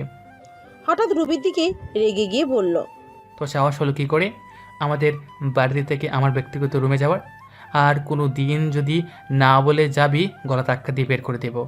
কথাটা বলার সাথে সাথে রুবির মামা গিয়ে মামুনের গালে থাপ্পড় মারে আর বলল, খবরদার, তুই আমার মেয়েকে কোনো কথা বলার অধিকার নেই। তুই কে? রুবি এই বাড়ির মেয়ে, যা ইচ্ছে করার করবে, প্রয়োজন হলে তোকে কলা ধাক্কা দিয়ে বের করে দেবে। আব্বু, তুমি একটা রাস্তার মেয়ের জন্য আমার গায়ে হাত তুললা? খবরদার, তুই রাস্তার ছেলে, তোর মতো কুলাঙ্গার সন্তানের বাবা আমি না। আমার একটাই মেয়ে রুবি, এখনই বাসা থেকে বের হয়ে যা। সেদিনই মামুন বাসা থেকে বের হয়ে যায়। রুবি অনেক চেষ্টা করেও মামুনকে ফেরাতে পারেনি। সেই থেকে মামুনের সঙ্গে যোগাযোগ হয় না। তবে আমার বা রুবির মামার কোনো কষ্ট নেই। রুবির মতো মেয়েকে পেটে ধারণ না করেও মা হয়েছি। রুবি সেই থেকে কেমন জানি হয়ে গেল, কারো কথা শুনে না, যখন যা ইচ্ছে করে। অনেক চেষ্টা করেও বিয়ে দিতে রাজি করাতে পারেনি। ওর পড়াশুনোও যেন বাদ দিয়ে দিল। কথাগুলো বলে আন্টি কান্না করতে থাকেন। আকাশ কি বলে সান্ত্বনা দেবে ভেবে পাচ্ছে না, শুধু এইটুকু বলল, কদিন সব ঠিক হয়ে যাবে। হঠাৎ করে পানি পানি বলে ডাকছে। আকাশ তাকিয়ে দেখে মেয়েটির নাম রুবি পানি খেতে চাইছে। রুবির মামি পানি দিতে চাইলেও আকাশ পানি নিয়ে যায়। একদম চুপচাপ পানি খেয়ে নেয়। পানি খেয়ে আকাশের দিকে এক অদ্ভুত দৃষ্টিতে তাকিয়ে থাকে। আকাশ সেই চোখের দিকে তাকিয়ে কাকে যেন খুঁজে বেড়াচ্ছে, সেই চিরচেনা যেন চাহনি। আকাশকে ইশারায় ডাকছে, তবু আকাশ যেন বুঝতে পারছে না। মেয়েটি শান্ত গলায় বলল, কে আপনি? আমি এখানে কেন? আকাশ বাস্তবে ফিরে আসলো। মেয়েটির চোখের দিকে তাকিয়ে কাকে যেন খুঁজে পাচ্ছে, আবার হারিয়ে যাচ্ছে। সেই মায়াবী চোখগুলো, মায়াবী ইশারা। আমি কেউ না, আপনি রাস্তায় পড়ে গিয়ে ব্যথা পেয়েছেন, তাই হাসপাতালে নিয়ে আসলাম, আপনি ঘুমাতে চেষ্টা করেন। কিছু না বলে চুপচাপ শুয়ে পড়ল। রুবির এই চুপচাপ দেখে আকাশ অবাক হয়ে গেল। এতটা চুপচাপ কেউ একজন ছিল, যার কথা একদম মেনে নিত, তবে সেই মানুষটিকে যেন হারিয়ে ফেলেছে চিরদিনের জন্য। আকাশের দিকে অবাক চোখে তাকিয়ে আছে রুবির মামি। আকাশকে বলল, বাবা, তুমি কোথায় থাকবে? জানেন, একটা কাজ বের করে থাকার ব্যবস্থা করতে হবে। কিছু মনে না করলে একটা অনুরোধ করব। আন্টি এসব কি বলেন? আমি আপনার ছেলের মতো, অনুরোধ করবেন কেন? আমার কুলাঙ্গার ছেলের কথা আমার সামনে বলবে না। সরি আন্টি, আসলে আপনাকে কষ্ট দিতে চাইনি। আমাদের একটাই মেয়ে, কোনো ছেলে ছিল না, থাকবেও না। কথাগুলো বলে চুপ হয়ে যায়। আকাশও চুপ হয়ে যায়। রুবির মামি বলল, তোমার কথা রুবি শুনলো, আমাদের কথাও শুনে না। তোমার যতদিন অন্য ব্যবস্থা না হয় ততদিন না হয় আমাদের এখানে থাকলে। কিন্তু আকাশ বলতে গিয়েও বলতে পারল না। এর মাঝেই ডাক্তার এসে হাজির। এসে আকাশকে বলল, আকাশ কেমন আছো? ডাক্তারকে দেখে একটু সরে দাঁড়ালো। ডাক্তার গিয়ে রুবিকে চেক করলো। আকাশ বলল, ভালো, আপনি কেমন আছেন? ভালো। আরেকটা সুখবর আছে। আকাশ ওনার দিকে অবাক চোখে তাকিয়ে রইল। উনি বুঝতে পেরে বলল, ভয়ের কিছু নেই, সকালবেলায় ওনাকে বাসায় নিয়ে যেতে পারবেন। এখন সম্পূর্ণ সুস্থ। আর একটু দেখে শুনে রাখবেন, সময় মতো ওষুধ খাওয়াবেন। কথাগুলো বলার পর রবির মামি যেন শঙ্কামুক্ত হলো। অনেক খুশি দেখাচ্ছে ওনাকে। ডাক্তারকে বলল, আপনাকে কি বলে যে ধন্যবাদ দিব? ধন্যবাদ দিতে হলে আকাশকে দেন, উনি সময় মতো নিয়ে এসেছেন। বাবা, তুমি আমার মেয়ের জীবন বাঁচালে। আকাশ মাথা নিচু করে রইল। ডাক্তার চলে যাবার সময় আকাশকে বলল। চলো, তোমার সাথে কিছু কথা আছে। আকাশ ডাক্তার সাহেবের সাথে সাথে চলল। রুম থেকে বের হয়ে ডাক্তার বলল, এখন কি করবে? যায় না। দেখো আকাশ, তুমি আমার ছোট ভাইয়ের মতো। এই শহরে তুমি নতুন এসেছো। এই শহরে যেন কেউ কারো নয়, সবাই কেমন স্বার্থপর। কোনো কিছু ভেবেছো? না, তবে এই মেয়েটির মামি বললো ওনার বাসায় থাকতে, যতদিন কোনো কাজ বা থাকার ব্যবস্থা না হয়। তাহলে তো অনেক ভালো কথা। তুমি যদি ওখানে না যাও তাহলে আমার বাসায় চলো, যতদিন ইচ্ছে থাকবে। আচ্ছা, দেখি কি করা যায়। সব সময় আমি তোমার পাশে আছি। তোমার মতো আমার একটা ভাই আছে। এই শহরে আমিও একদিন তোমার মতোই ছিলাম। সময় হলে একদিন গল্প করব, পরে কথা হবে, আমার কাজ আছে। হুম। আকাশ কতক্ষণ ঘুমিয়েছিল মনে নেই। দুদিন অনেক কষ্ট করেছে। শারীরিকভাবে যেমন কষ্ট হয়েছে তেমনই মানসিকভাবেও। তবে মনের কষ্টটা কাউকে দেখাতে পারেনি। কিসের মায়া যেন মনের কষ্টটাও খুব একটা মনে পড়েনি। বাহিরের দরজায় শব্দ শুনে ঘুম ভাঙল আকাশের। আকাশ উঠে গিয়ে দরজা খুলে দিল। আকাশকে বলল, ঘুমে ডিস্টার্ব করিনি তো? আরে ভাইয়া, আপনি? আমি। কেমন আছো? ঘুমে ডিস্টার্ব হয়নি তো? আরে না ভাইয়া, কেন ডিস্টার্ব হবেন? আলহামদুলিল্লাহ, আপনি কেমন আছেন? আমিও ভালো। শোন, তোর ভাবি তো বাসায় নেই জানো, বাইরে খেতে হবে। রেডি হয়ে নাও, আমরা বাইরে খেতে যাব। জি ভাইয়া। আকাশ কথা শেষ করে রেডি হয়ে নিল। আকাশ একটা কথা কিছুতেই বুঝতে পারছে না, এত বড় বাড়িতে একা ফ্যামিলি, অন্য কেউ নেই। কেমন যেন আকাশের মাথায় প্রশ্নগুলো বারবার ঘুরপাক খাচ্ছে। জানতে চেয়েও আবার কেমন সংকোচ বোধ করছে। রেডি হয়ে বাইরে খেতে গেল। খাওয়া শেষ করে আকাশকে বলল, আকাশ শোন, অনেকদিন হলো কোথাও ঘুরতে যাই না, চলো আজকে কোথাও ঘুরে আসি। কেন ভাইয়া, ভাবিকে নিয়ে কি ঘোরা হয় না? কথাটা শেষ হওয়ার পরে কেমন যেন বিষণ্ণতার ছাপ দেখা গেল। হাসি খুশি মুখটায় কেমন যেন মেঘের ছায়া ঢেকে গেল। আকাশ বুঝতে পারল মনের অজান্তেই কোথায় যেন আঘাত করে ফেলেছে। সরি, আসতে বলল। সরি ভাইয়া, আসলে আমি... এইটুকু কথা বলার পরে আকাশকে থামিয়ে দিয়ে বলল, আকাশ, আমার সম্পর্কে তুমি অনেক কিছুই জানো না, আমি বলিনি তোমাকে, তাই। এইটুকু কথা বলার পরেই থেমে যান। একদম চুপ হয়ে যা। আকাশ তাকিয়ে দেখলো চোখের পানিগুলো ঝলমল করছে। আকাশ কি বলবে ভেবে পাচ্ছে না। আকাশ এইটুকু বুঝতে পারলো ওনার হাসি মাখা মুখের আড়ালে কষ্ট বিরাজ করছে, যা কারো কাছে বলতে পারেন না। একাই নিজেকে বয়ে বেড়াতে হয়। ভাইয়া, কি হয়েছে বলা যাবে? আকাশের দিকে কিছুক্ষণ তাকিয়ে রইল। আকাশের মাঝে যেন কাকে খুঁজে বেড়াচ্ছে। টিস্যু দিয়ে চোখের পানিগুলো মুছল। তারপর আকাশের দিকে তাকিয়ে বলল, আকাশ, তুমি আমার ছোট ভাইয়ের মতো। তোমার বয়সী আমার একটা ছোট্ট ভাই ছিল, সময়ক্রমে আজ আমি তাকে হারিয়ে ফেলেছি। কথাগুলো বলেই কান্না শুরু করে দিল।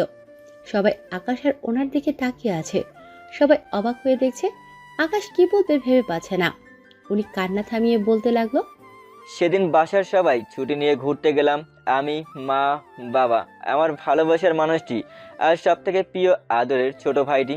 সেদিন রাতে আমার সব কিছুই হারিয়ে ফেলেছি। আদরের ছোট ভাইটি গাড়ি ড্রাইভ করছিল, শুধু আমি অভাগা বেঁচে রইলাম। সেই থেকে সারাক্ষণ কাজ নিয়ে ব্যস্ত থাকি। তুমি যেন আমার ছোট ভাইয়ের মতো, তাই। আর কিছু বলতে পারেনি। আকাশ সব শুনে নিশ্চুপ হয়ে যায়। কি বলবে কিছু বলার ভাষাই খুঁজে পাচ্ছে না।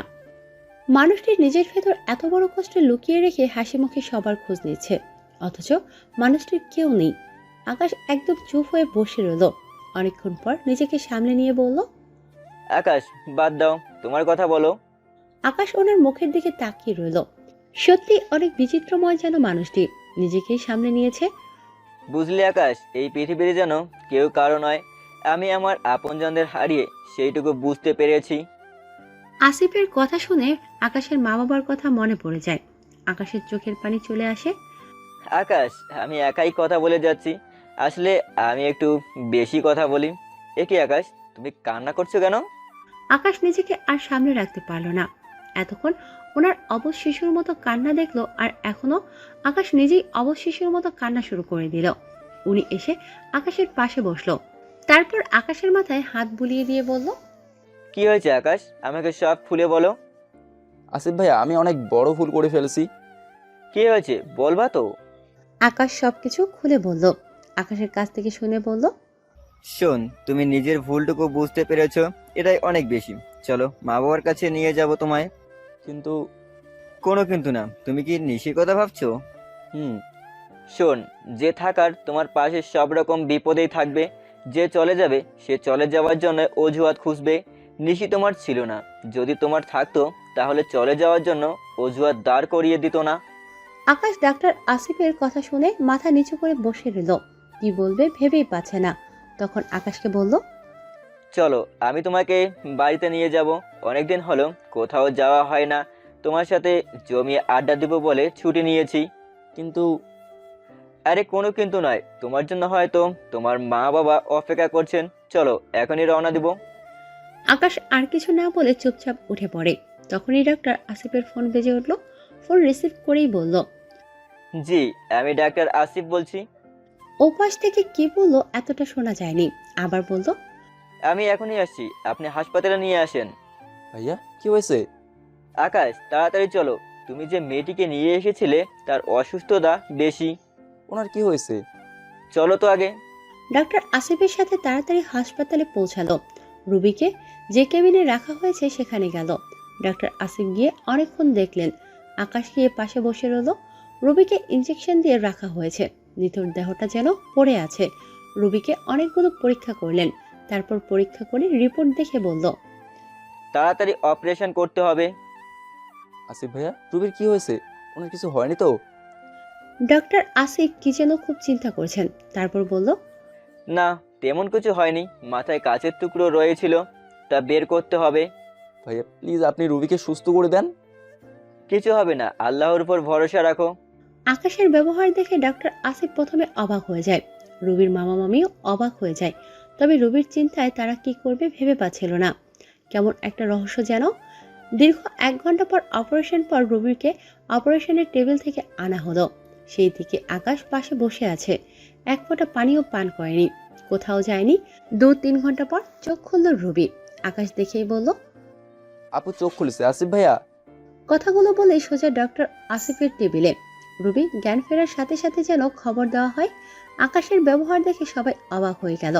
আকাশ গিয়ে দেখে ডক্টর আসিফ কেমন চুপচাপ হয়ে আছেন, কি যেন আনমনে ভাবছেন, কেমন মনমরা হয়ে আছেন। আকাশের হাসিটুকু এক নিমিষেই যেন শেষ হয়ে গেল। এই মানুষটির ভেতরে এত কষ্ট আছে তা কেউ বুঝতে পারবে না। নিজের কষ্টটুকু নিজের কাছে আবদ্ধ রেখেছে, কাউকে বুঝতে দেয় না। আসিফ ভাই কি ভাবছেন? আকাশের কথা শুনে তাকিয়ে রইল। চোখের পানিগুলো যেন ঝলমল করছে। আকাশের বুঝতে বাকি রইল না, হয়তো কারো কথা মনে পড়ে যায়। আকাশও চুপ হয়ে যায়।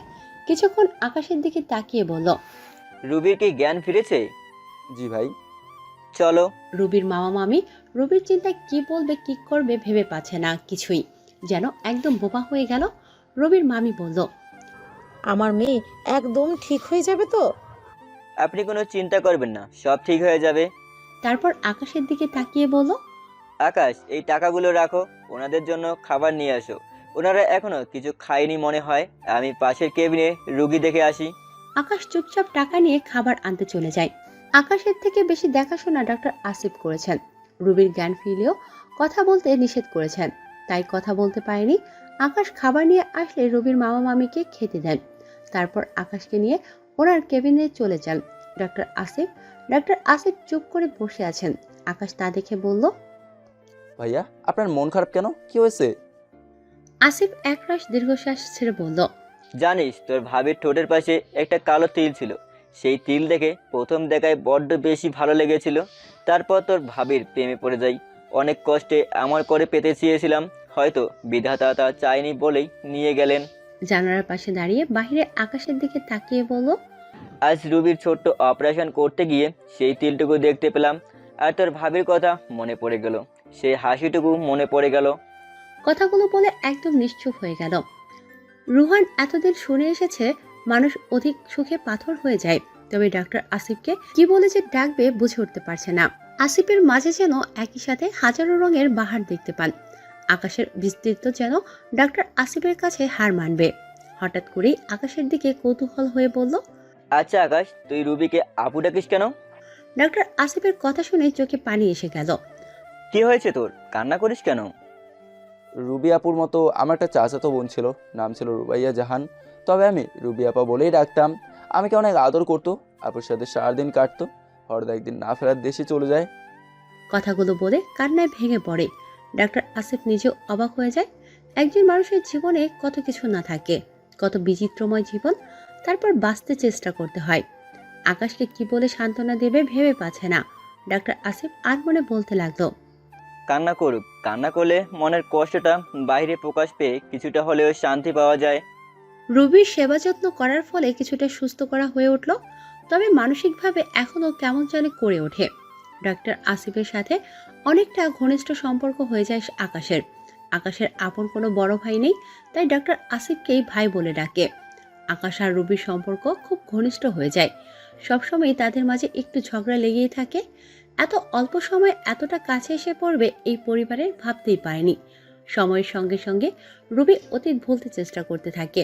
ডাক্তার আসিফও এখন আর একাকিত্বে থাকে না, ছোট ভাইটিকে যেন আবার খুঁজে পেয়েছে। তবুও ডাক্তার আসিফ মাঝে মাঝে কেমন অন্যমনস্কতা হয়ে যান। দেখতে দেখতে আকাশের 3 মাস কিভাবে চলে গেল বুঝতেই পারেনি। মাঝে মাঝে রুবির পাগলামিটা বেড়েই যায়, তখন আকাশও ক্লান্ত হয়ে যায় যেন। সেদিন আকাশ ডাক্তার আসিফের সাথে বিকালবেলায় আড্ডা দিয়েছে, তখনই ফোন বেজে উঠল। আড্ডার সময় যদি ফোন আসে অনেক বিরক্ত হয়, কখনোই ফোন রিসিভ করে না।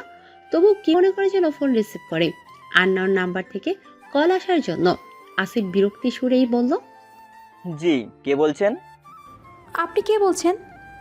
আকাশ তার আসিফ ভাইয়ের মুখের অবস্থা দেখে বুঝতে পারলো খুব বিরক্ত হচ্ছে, তবে ওপাশ থেকে কি বলছে বুঝতে পারছে না। এমনিতেই আড্ডার সময় ফোন দিয়ে বিরক্ত করলো, আবার উল্টো জানতে চায় কে। কোনো রকমে নিজের রাগটুকু কন্ট্রোল করে বলল, জি, আমি ডাক্তার আসিফ বলছি। আপনি কাকে চান? আমি আকাশকে চাইছি, দয়া করে কি আকাশকে দেওয়া যাবে? আপনি কে বলছেন? আর আকাশকে কেন চাচ্ছেন? আপনি এত প্রশ্ন করেন কেন? আকাশকে দিতে বলেছি, দিবেন কি না? আকাশ দেখতে পেল তার আসিফ ভাইয়ের মুখের অবস্থা কেমন যেন হয়ে গেল। আকাশের হাসি পাচ্ছে তার আসিফ ভাইয়ের এই অবস্থা দেখে। অনেক কষ্ট করে হাসিটুকু আটকালো। হঠাৎ আকাশের দিকে ফোন বাড়িয়ে বলল, এই নে তোর ফোন। আমার ফোন মানে? আমি কি জানি, দেখ কোন ঝগড়াটে ফোন করেছে, তোর সাথে কথা বলতে চায়। আকাশ তার আসিফ ভাইয়ের কাছ থেকে ফোন নিয়ে কানে ধরে বলতে শুনল, এই, আমাকে ঝগড়াটে বলছে? এত বড় সাহস আমাকে ঝগড়াটে বলে? হ্যালো, কে? রাগ তোর কে? আমাকে ঝগড়াটে বলছে কে? না মানে কি না মানে করছিস? কে বলেছি শুনতে চাচ্ছি। আসিফ ভাই বলেছে। আসিফ ভাই আমার মুখের দিকে তাকিয়ে বলল, কি বলে? আপনি যে পেতনির কথা বললেন সেটা। ও, ওই ঝগড়াটে পেতনিটাকে? ফোনের ওপাশ থেকে এক নাগাড়ে বলেই যাচ্ছে, এই, আমার পেত্নিটাকে এত বড় সাহস? তোর আসিফ ভাইকে তো। ফোন কানের কাছ থেকে দূরে সরে নিলাম। দূর থেকেই এত কথা শোনা যাচ্ছে, কানের কাছে থাকলে আমার কান শেষ হয়ে যেত। এই কয়েকদিনে আপুর আপন ভাই হয়ে গেলাম যেন। প্রথমে চিনতে না পারলেও আপুর ঝগড়াটে কণ্ঠ শুনে চিনতে অসুবিধা হয়নি। প্রথম তেমন একটা কথা না বললেও আমার যেন অতিষ্ঠ শেষ। এখন ঝগড়াটে ডাইনি আপুতে রূপ হয়েছে। অনেকক্ষণ পর কানের কাছ থেকে ফোন ধরে বললাম, হ্যাঁ আপু বলো। আমার কথার উত্তর দিস না কেন একটু? মনে মনে ভাবতে লাগলাম, একটা কথাও তো শুনি নাই, কি উত্তর দেবো। না মানে তোমাকে পেতনি বলা আসিফ ভাইকে বকা দিচ্ছিলাম। ডাইনি আপু আর পেতনি আপু আমি ডাকবো, আর কেউ তো ডাকতে পারবে না। কতগুলো বলার পরে ফোনের ওপাশে থাকা রিয়েকশনটা কেমন হবে বুঝতে বাকি রইল না। ফোনের কল সাথে সাথেই কেটে দিলাম। ফোন রাখার পর আমি একা একাই হাসতে লাগলাম। রুবি আপুকে অনেক রাগিয়ে দিলাম, জানে না এখন রেগে কি করছে। আমার হাসতে থাকা দেখে আসিফ ভাই বলল, কিরে, তুই খেলা রেখে একা একা হাসিস কেন? মনোযোগ দিয়ে খেল। আসিফ ভাইয়ের দিকে তাকিয়ে আরেক চোট হেসে নিলাম। মানুষটা দাবা খেলার জন্য এত পাগল? আসিফ ভাই প্রচণ্ড রেগে যান। রেগে গিয়ে বলল, খেলা বাদ দিয়ে এত হাসিস কেন? আরে রুবি আপু ফোন করেছিল। তো রুবি আপু মনে করেছে তোরও মানে এই পেতনির ঝগড়াটে। আসিফ ভাইয়ের কথা শুনে আবার হাসতে থাকলাম। কোনোভাবে হাসি থামাতে পারছি না। না জানি রুবি আপুর মুখের অবস্থা কি হয়েছে। বেচারি অনেক রেগে গেলেই বোধ হয়। এই, তোর হাসি থামিয়ে বলবি কারণ কি? এত হাসিস কেন? ভাইয়া তুমি এত পেতনি ঝড়ে বলে খেপিয়ে দিলে, আমি আরও খেপিয়ে দিলাম। তারপর আসিফ ভাইকে সব খুলে বললাম। আসিফ ভাই শুনে হাসতে হাসতে শেষ। আসিফ ভাই অনেক কষ্টে হাসি থামিয়ে বলল, সত্যি আকাশ, আজ অনেকদিন পর মন খুলে হাসলাম তোর জন্য। ভাইয়া আমি তোমার ছোট ভাই, আবার অতীতের কথা মনে করলে কিন্তু খবর আছে, বলে দিলাম। তুই থাকতে আবার অতীতের জীবনে ফিরে যেতে চাই না। আমার ছোট আদরের ভাইটার সাথে আছে না। চল এখন খেলবো না, বাইরে যাব। এখন বাইরে কেন? চল, গেলেই জানতে পারবি। আমি আর কথা না বাড়িয়ে রেডি হয়ে রওনা দিলাম। আসিফ ভাইয়া আমাকে নিয়ে মার্কেটে গেলেন, সেখানে একটা ফোন কিনলেন। ভাইয়া আবার ফোন কেন? আরে বেটা, কথা বলার জন্য, যখন দরকার হবে কথা বলবো। আর তোর তো একটা ফোন দরকার, তাই না? তবে তবে কি ভাইয়া? পড়াশোনাটা ঠিকভাবে চালাতে হবে।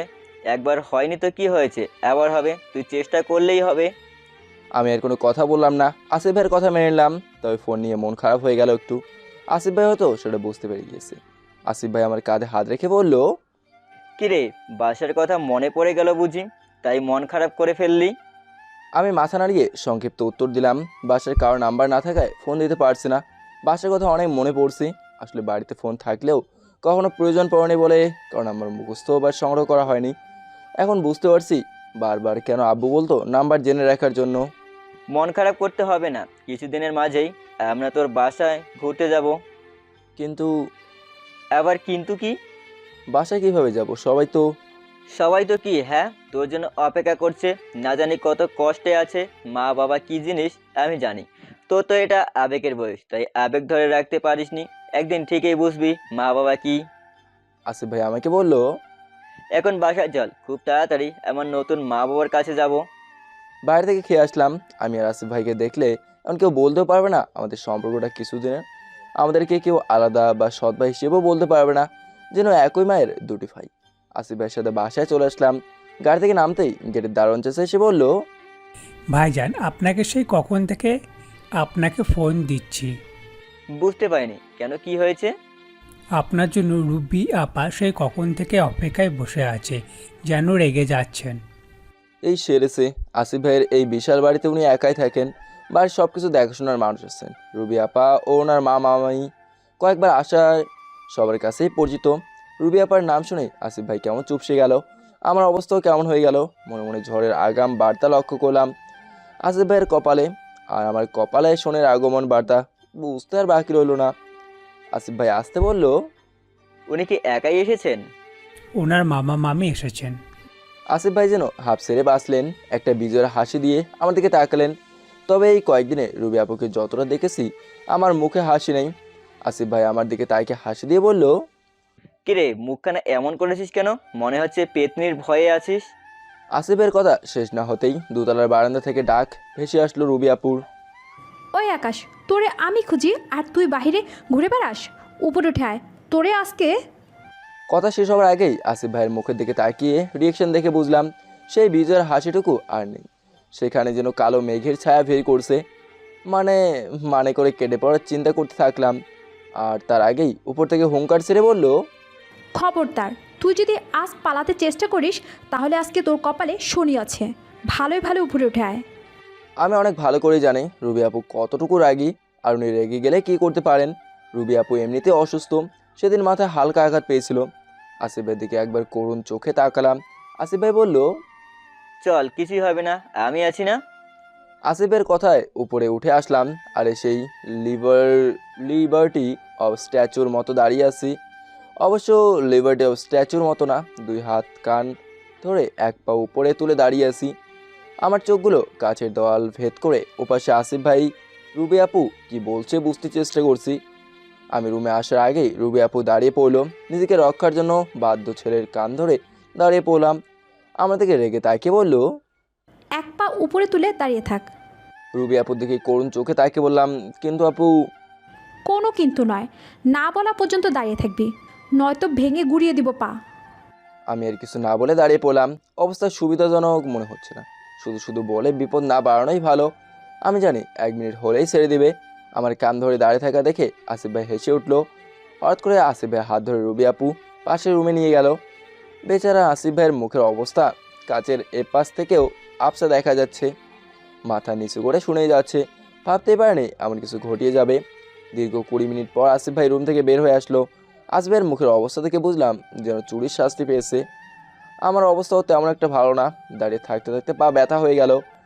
রুবি আপু বের হবার পর বললাম, আপু এখন কি শাস্তি থেকে মুক্তি পেতে পারি? রুবি আপু আমার দিকে এগিয়ে এসে বলল, তুই কি মনে করেছিস আমি তোর দিকে খেয়াল রাখিনি? এই যা সেরেছে। রুবি আপুর কাছে ধরা পড়ে গেলাম। আমি তো কান ধরছি, তবে পা তুলিনি। আপুকে বললাম, আপু এইবারের মতো মাফ করে দে, আর এমন করবো না। তুই কতবার বলেছিস এই কথা? এটাই শেষ আপু, মনে থাকবে? একদম শেষ। না, তা আস্তে করে বললাম। এর মাঝেই মামা মামি এসে হাজির। তাদের জন্য সে যাত্রায় কিছুটা বেঁচে গেলাম। পরের দিন শেষ বিকেলবেলা আমার বাড়ির সামনে এসে গাড়ি পৌঁছালাম। ধরো ধরো বুকে গাড়ি থেকে নামলাম। এই বাড়ির দিকে গাড়ি আসে, অনেকেই অবাক হয়ে তাকিয়ে আছে। রাস্তা দিয়ে চলাফেরার মানুষগুলা। গেট ঠেলে আস্তে আস্তে বাড়ির ভেতরে প্রবেশ করলাম। কতদিন পর যেন আসলাম। কেমন জানি মলিন হয়ে আছে বাড়িটা। চোখগুলো বারান্দায় চলে যায়। মলিন চেহারা নিয়ে বসে আছে মানুষটি। সে আগের হাস্যোজ্জ্বল মুখখানা মলিন হয়ে আছে। চশমা পড়ছে আবার কবে থেকে। ভাবতে ভাবতে এগিয়ে যেতে থাকলাম। হঠাৎ করে কে যেন পাশ থেকে চিৎকার দিয়ে বলে উঠলো, আকাশ ভাই, আকাশ ভাই ফিরে এসেছে। মুহূর্তের মাঝেই সেই মলিন মুখে চিরচেনা হাস্যোজ্জ্বল মুখ ভেসে উঠলো। হেসে উঠলো মুখখানা। কতদিন পর বাবার মুখখানা দেখতে পেলাম। চোখ দিয়ে পানিগুলো ঝরে পড়তে লাগলো। বুঝতে অসুবিধা হয়নি। বাড়িতে যেন সুখের আমেজ ফিরে আসলো এক মুহূর্তে। বাড়িতে তখন সবার মুখে হাসি ফুটে উঠলো। মা বাবার কান্না দেখে সত্যি তাদের অভাবটুকু অনুভব করলাম। আমাকে জোরে ধরে কান্না করছিল। আমিও নিজেকে ধরে রাখতে পারিনি। এমন একটা মুহূর্ত ভাষায় প্রকাশ করতেও পারিনি। মায়ের অভিমান, বাবার আদরের শাসন, অনেকক্ষণ আমাকে কেউ ছাড়তে নারাজ।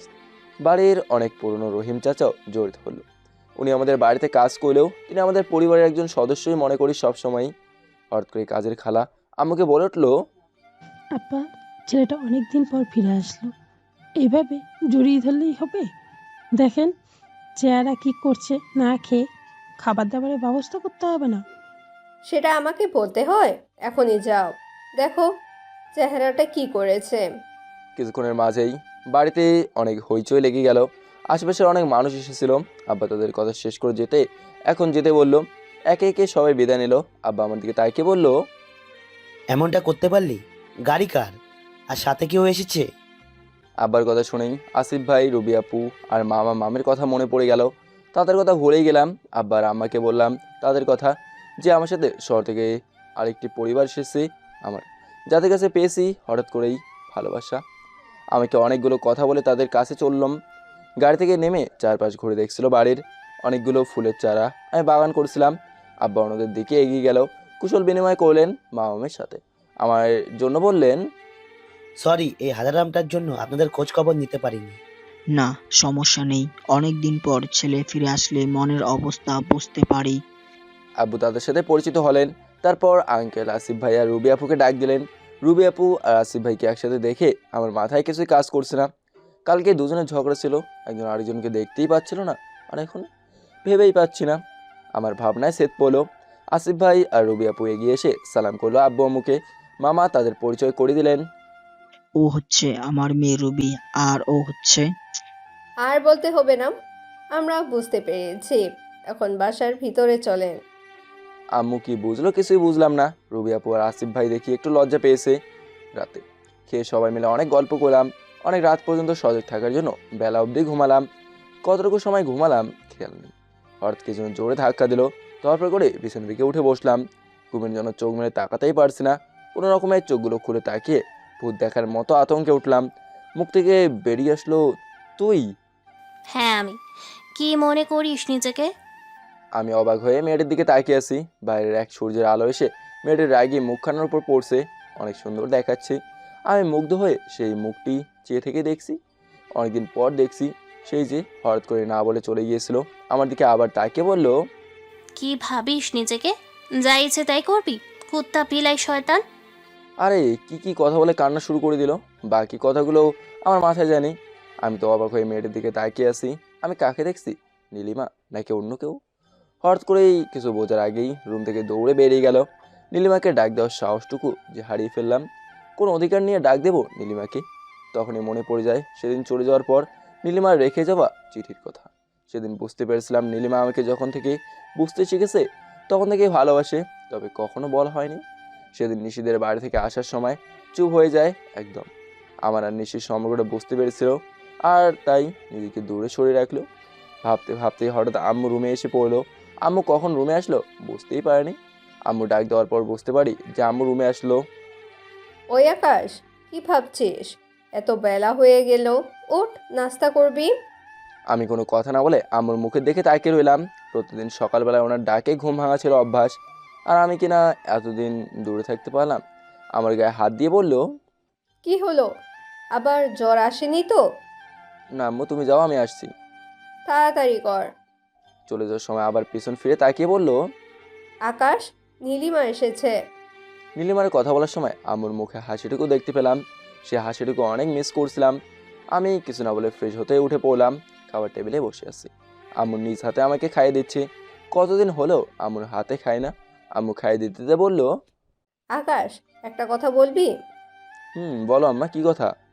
নিশির জন্য তুই বাড়ি থেকে চলে গিয়েছিলি। আম্মুর কথা শুনে মাথা নিচু করে বসে রইলাম। কিছু কথা বলতে গিয়েও বলতে পারলাম না। বারণ ছিল নিশির কোনো কথা যেন মনে না করি। আর আমি কিভাবে সেই বারণটুকু অবহেলা করব? আমার নীরবতা দেখে আম্মু বলল, তুই না বললেও মারিয়া সবটুকুই আমাকে বলেছে। ছি, নিশির মতন মেয়ে এমন করলো। তুই ভাবিস না, তোর জন্য ডাক্তার বউ আনবো। নিশিকে দেখিয়ে দিব আমার ছেলের ডাক্তার বউ। আমি কোনো কথা না বলে চুপ করে বসে আছি। পুরনো কথাগুলো যেন আবার উকি দিতে চাচ্ছি। কতক্ষণের জন্য বললাম, আম্মু, রুবি আপু, আসিফ ভাই আর মামা মেরে কোথায়? কাউকে তো দেখছি না। ওদের নিয়ে ঘুরতে বের হয়েছে। নীলিমার কথা শুনে সকালবেলা সে রাগে মুখখানা ভেসে উঠলো। পরক্ষণে আম্মুকে বললাম, আম্মু, নীলিমার রেজাল্ট কি হলো? সে কি? আমি আর কিছু বলতে পারিনি। তার আগেই মুখ কেমন কালো হয়ে গেল। সে হাসি মাখা মুখটা যেন বিলীন হয়ে গেল। না, নীলিমা আর পড়াশোনা করে না, বিয়ে দিয়ে দিব। নীলিমার বিয়ে ঠিক। বিয়ের পর ওর স্বামী যদি পড়াতে চায় তাহলে পড়বে। কি বলো, কবে বিয়ে ঠিক হলো? আর নীলিমা তো অনেক মেধাবী ছাত্রী, ওর তো ডাক্তার হওয়ার ইচ্ছে। হঠাৎ করে বিয়ে আবার পড়াশোনা করবে না কেন? আম্মু হাত ধুয়ে চলে যেতে যেতে বলল, সেটা তুই নীলিমাকে জিজ্ঞাসা কর, আমি কি জানি। এত একরোখা মেয়ে জীবনেও দেখিনি। যখন যা মনে করে তাই করে ছাড়ে। আম্মুর ভিতর রাগ আর অভিমানটুকু বুঝতে পারলাম। খাবার টেবিলে বসে বসে কি যেন ভাবছিলাম। আমার দিকে তাকিয়ে আবার বলল, তোকে নদীর পাড়ে যেতে বলেছে, সবাই ওইখানেই আছে। আগে বলবো না? কথা বলে আর কিছু বলার সুযোগ দিলাম না। রেডি হয়ে সাইকেল নিতে গেলাম। আমার প্রিয় সাইকেল যেখানে ছিল সেখানেই আছে।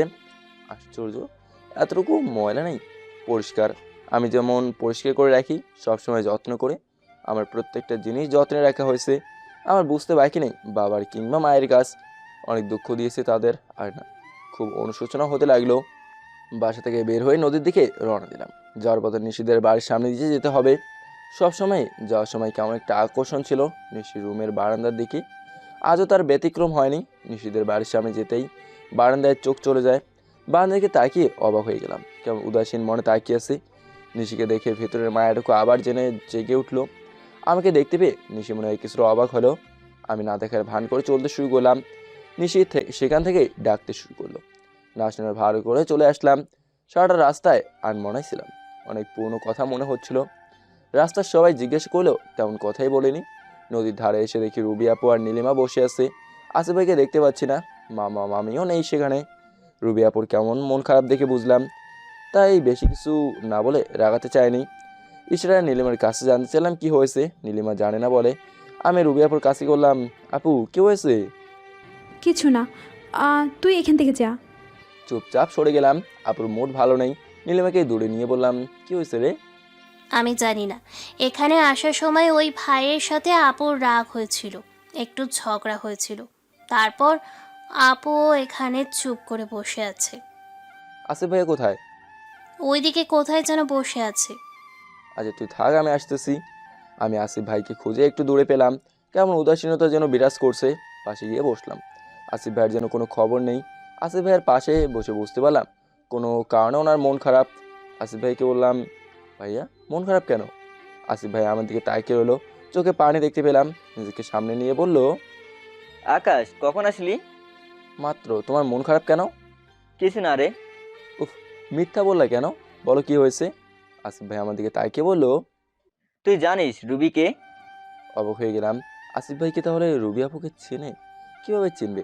আসিফ ভাইয়ের দিকে তাকিয়ে বললাম, তুমি চেনো কীভাবে?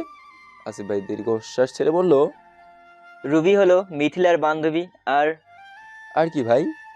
ওর বেশ বান্ধবী। আসিফ ভাইয়ের দিকে তাকিয়ে অবাক হয়ে গেলাম, এত কিছু জানে কিভাবে? আচ্ছা ভাইয়া, তুমি জানলে কি করে? এখানে আসার পথে রুবি ম্যাডামের সাথে ঝগড়া হয়েছিল, মনে আছে তোর? কি নিয়ে ঝগড়া যেন মনেই তো নেই। ফোনে আমি পেতনি ডেকেছিলাম। আসিফ ভাইয়ের কথা শুনে প্রচণ্ড হাসি পেল। সেদিনের কথা কি ভুলতে পারবো? সেদিন আসিফ ভাইয়ের মুখের চেহারাটা জটিল হয়েছিল, দেখার মতো হয়েছিল। আমার কথা নয় বাদ দিলাম, কোনো রকমে হাসিটুকু চেপে বললাম, সেদিনের ঝগড়া নিয়ে আজ মন খারাপের কি হলো? আর রুবি আপু মিথিলা আপুকে কীভাবে চেনে? আসিফ ভাইয়ের বউয়ের নাম ছিল মিথিলা, ওনারা রিলেশন করেই বিয়ে করেছে। আসিফ ভাইয়ের আমার মুখের দিকে তাকিয়ে বলতে শুরু করলো, এখানে আসার পথে রুবি ম্যাম আর ওই সাথের মেয়েটি বলতে লাগলো, ছেলেরা এক একটা বদের হাড্ডি, মেয়েদের নিয়ে খেলা করে। তখনই আমি শুনতে পেয়ে বললাম, তাহলে মেয়েরা কি? ওরা তো পেতনি মনে হয়। পেতনিও অনেক ভালো আছে, মানুষকে নিয়ে এত ভালো খেলা পেতনিরাও করতে পারে না। তারপর আর কি, ঝগড়া লেগে গেল। রুবি মেয়েটি আসলে এই ঝগড়াটে আমি বলার পর আরও রেগে যায়। তারপর ওই মেয়েটির নাম যেন কি তোদের বাড়ির, ও মনে পড়েছে, নীলিমা। আমাকে আর ওনাকে থামালেন। নীলিমা আমার সম্পর্কে জানতে চাইলেন, আমিও সব বলতে লাগলাম। হঠাৎ মিথিলার কথা শুনে রুবি ম্যাম বলল, কেন মিথিলা? আপনি কি মিথিলাকে চেনেন? উনি রাগটুকু দূরে সরিয়ে বললেন, আমার একটা বান্ধবী ছিল, নাম মিথিলা। অনেক কাছের বান্ধবী, একসাথেই বড় হয়েছি, পড়াশোনা। তারপর মামার বদলির জন্য আমরা অন্য জায়গায় চলে এসেছি। অনেক খুঁজেও পাইনি, জানি না কোথায় আছে। রুবি ম্যামের দেওয়া তথ্য আর মিথিলার সম্পর্কে মিলে যাওয়া সব কিছুই অবাক হলাম। আমি মিথিলার ছবি বের করে ওনাকে বললাম। আমিও আর কোনো কথা বলিনি আসিফ ভাইয়ের সাথে। কিছুক্ষণ চুপ করেই বসে আছি, কি বলবো ভেবে পাচ্ছি না। আসিফ ভাই নদীর দিকে তাকিয়েছিল। এই জায়গাটা আমার ভীষণ প্রিয়, সবসময় বিকেলবেলা এখানে চলে আসতাম। সন্ধ্যার সময় বাড়ির দিকে রওনা দিলাম। নীলিমা রুবি আপুকে নিয়ে চারপাশ ঘুরে দেখাতে চেষ্টা করলো। আসিফ ভাই চুপ করে বসে থাকলো। বাসার আসার পথে কেউ কোনো কথা বললো না, সবাই চুপচাপ ছিলাম। নিশিদের বাড়ির সামনে আসতেই দেখি নিশি গেটের কাছে দাঁড়িয়ে আছে। দূর থেকে দেখে চিনতে অসুবিধা হলো না, মানুষটির সাথে সে প্রথম ক্লাস থেকেই চলা শুরু। হঠাৎ নীলিমা আমাকে বলল, এই মেয়ের সাথে যদি এখন কথা বলবি তাহলে তোর খবর আছে। নীলিমার মাঝে রাগটুকু বুঝতে অসুবিধা হয়নি। নীলিমার সাথে অনেক ভালো বন্ধুর মতো সম্পর্ক। আমারও অনেক কোনো ইচ্ছেই নেই নিশির মতো মেয়ের সাথে কথা বলার। ওর জন্য মা বাবাকে কষ্ট দিয়েছি, নিজের স্বপ্ন নষ্ট করছি, আর শেষে কিনা। নীলিমার কথা শুনে রুবি আপু বলল, কি হয়েছে নীলিমা? কোন মেয়ে আর কার কথা বলছো? সেই মেয়ে যার জন্য ওই হারামজাদা বাসা থেকে চলে গিয়েছিল। ফুপি ফুপাকে কষ্ট দিয়েছে, ডাক্তার বউ হবে। নীলিমার কথাগুলো রেগেই বলেছে। রুবি আপু বলল, বাহ, সেই রূপবতী আর আর গুণবতী মেয়েকে দেখার সৌভাগ্য হয়ে গেল। চল নীলিমা, একটু কথা বলে আসি। আমার ভাইটাকে যে ডাক্তার বউ বলে আসি, বিয়ের দাওয়াত দিয়ে আসি। নীলিমার আগের মাথায় হেসে উঠলো, সে সাথে আসিফ ভাইও হেসে উঠলো। হঠাৎ কেন হেসে উঠলো বুঝতে পারেনি। নিশি আমাকে দেখেই কাছে আসতে থাকলো। আমি না দেখার ভান করে চলতে থাকলাম। আমার সামনে এসে পথ আগলে দাঁড়িয়ে বলল, আকাশ, কেমন আছো? তোমার সাথে আমার কিছু কথা আছে। সেই চিরচেরা কণ্ঠ, যে কণ্ঠটুকু শোনার জন্য অপেক্ষায় থাকতাম। নিচের দিকে তাকিয়ে দেখলাম কেমন যেন হয়ে গেছে, চোখের নিচে কালি পড়ে গেছে, চেহারার মাঝে কিসে যেন কষ্ট ফুটে আছে। ভালো আছি, তুমি কেমন আছো? হঠাৎ নিশা আমার হাত ধরে বলল, তোমার সাথে আমার কিছু কথা আছে। আমার হাত ধরা দেখে অবাক হয়ে গেলাম। অবাক হয়ে তাকালাম নিশির দিকে। আসিফ ভাই, রুবি আপু আর নীলিমা আমার দিকে তাকিয়ে রইল। নিশি আমার হাত ধরে যখন ওর বাড়ির দিকে নিয়ে যেতে চাইলো, তখন রুবি আপু আমার হাত ধরে বলল, আই মেয়ে, কে তুমি? আকাশের হাত ছাড়ো, রুহান কোথাও যাবে না। আমি রুবি আপুর দিকে তাকিয়ে বললাম, রুবি আপু যা বলে তাই, আমি কিছু জানি না। নিশি বলল, প্লিজ আকাশ, তুমি এমন করো না, তোমার সাথে আমার কিছু কথা আছে, চলো। তখন রুবি আপু রেগে গিয়ে বলল, আই মেয়ে, তোমাকে বললাম আকাশের হাত ছাড়তে, এখনো ছাড়োনি কেন? নিশি ভয় পেয়ে যায়। আমার হাতটুকু ছেড়ে মাথা নিচু করে দাঁড়িয়ে আছে। নিশির চোখে পায়েটুকু দেখতে পেলাম। কিছু বলতে যাব, তার আগে রুবি আপু বলে উঠলো, আকাশ চুপ করে থাকো।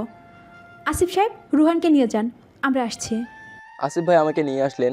বাধ্য ছেলের মতো যদিও চলে আসলাম, তবু নিশির জন্য মন ছটফট করতে লাগলো। রুবি আর নীলিমা নিশিকে কি বললো জানে না, বারবার নিশির মুখ ভেসে উঠলো চোখের সামনে। চোখের পানিগুলো যেন আমার কথা বলছে। আমার রুমে এসে চুপ করে শুয়ে এলাম। অনেকদিন পর দেখা হলো মানুষের সাথে, অনেক কিছুই মনে পড়তে লাগলো। আমি তো ওর জন্য কম করিনি, তাহলে কেন আমার সাথে এমন করলো? একবারও বলার প্রয়োজন বোধ করলো না। ভালোবাসার মানুষ হিসেবে বলতে না পারতো, তবে বন্ধুর অধিকার নিয়ে তো বলতে পারতো। হঠাৎ আম্মুর কথা শুনে বাস্তব জগতে ফিরে আসলাম। আকাশ, এখন শুয়ে আছিস কেন? শরীর খারাপ? না, এমনি শুয়ে আছি। আম্মু, একটা কথা বলবো? হুম, বল। কেউ যদি তার ভুল বুঝতে পারে আর ক্ষমা চেয়ে নেয়, তাহলে কি তাকে ক্ষমা করে আবার ফিরিয়ে আনা যায় না? আম্মু হয়তো কিছুটা বুঝতে পেরেছেন, আমার দিকে তাই কি বললো। অনিচ্ছাকৃত ভুল হলে ক্ষমা করে দেওয়া যায়, তবে কেউ যদি ইচ্ছে করে প্রতারণা করে, মিথ্যা অভিনয় করে, তাহলে তাকে ক্ষমা করে দেওয়া যায়। এদের দ্বিতীয়বার বিশ্বাস করা যায় না। আমি কথাগুলো শুনে থমকে গেলাম। কি বললো? আম্মু আবার বললো, তোর কাছে একটা আবদার নিয়ে এসেছি। কি আবদার? এখন তো আমার দুটি ছেলে, আমি চাই একসাথে বিয়ে দিতে। তুই না করিস না, তোর বাবা আমাকে পাঠিয়েছে। কি বলো এইসব? বিয়ে মানে? কার সাথে? কার বিয়ে? তোর বিয়ে আর আসিফের বিয়ে। আমার বিয়ে মানে? আসিফ বেরোবার কাকে বিয়ে করবে? উনি তো আর বিয়ে করবে না বলছেন। আসিফ আমার বড় ছেলে, সেটা তোর ভাবতে হবে না। আমার কথা রাখবে, আর তোর বিয়েও একসাথে দিয়ে দিব। মনে থাকে যেন। বিয়ের জন্য রেডি হতে থাক। কথাগুলো বলে আম্মু উঠে চলে গেল। পিছন থেকে ডেকেও শোনাতে পারেনি। ভাবতে থাকলাম কি হচ্ছে এইসব আমার সাথে। তখন নীলিমা এসে হাজির। এসে আমাকে বললো, কি রে, তুই নাকি বিয়ে করিস? আমাকে তো বললি না। বলে কি মেয়েটা, যার বিয়ে তার খবর নেই, পাড়াপড়শির ঘুম নেই যে। কে বলছে? কেন? ফুপি বললো, আর সবাই জানে এখন তুই বিয়ে করছিস। বাহ, ভালোই হলো। তোরা জানতে চাস কেন? এমনি, তুই তো বললি না। তোর যে বিয়ে ঠিক আছে তুই বলছিস? বারে, তুই তো ছিলি না, কিভাবে বলবো?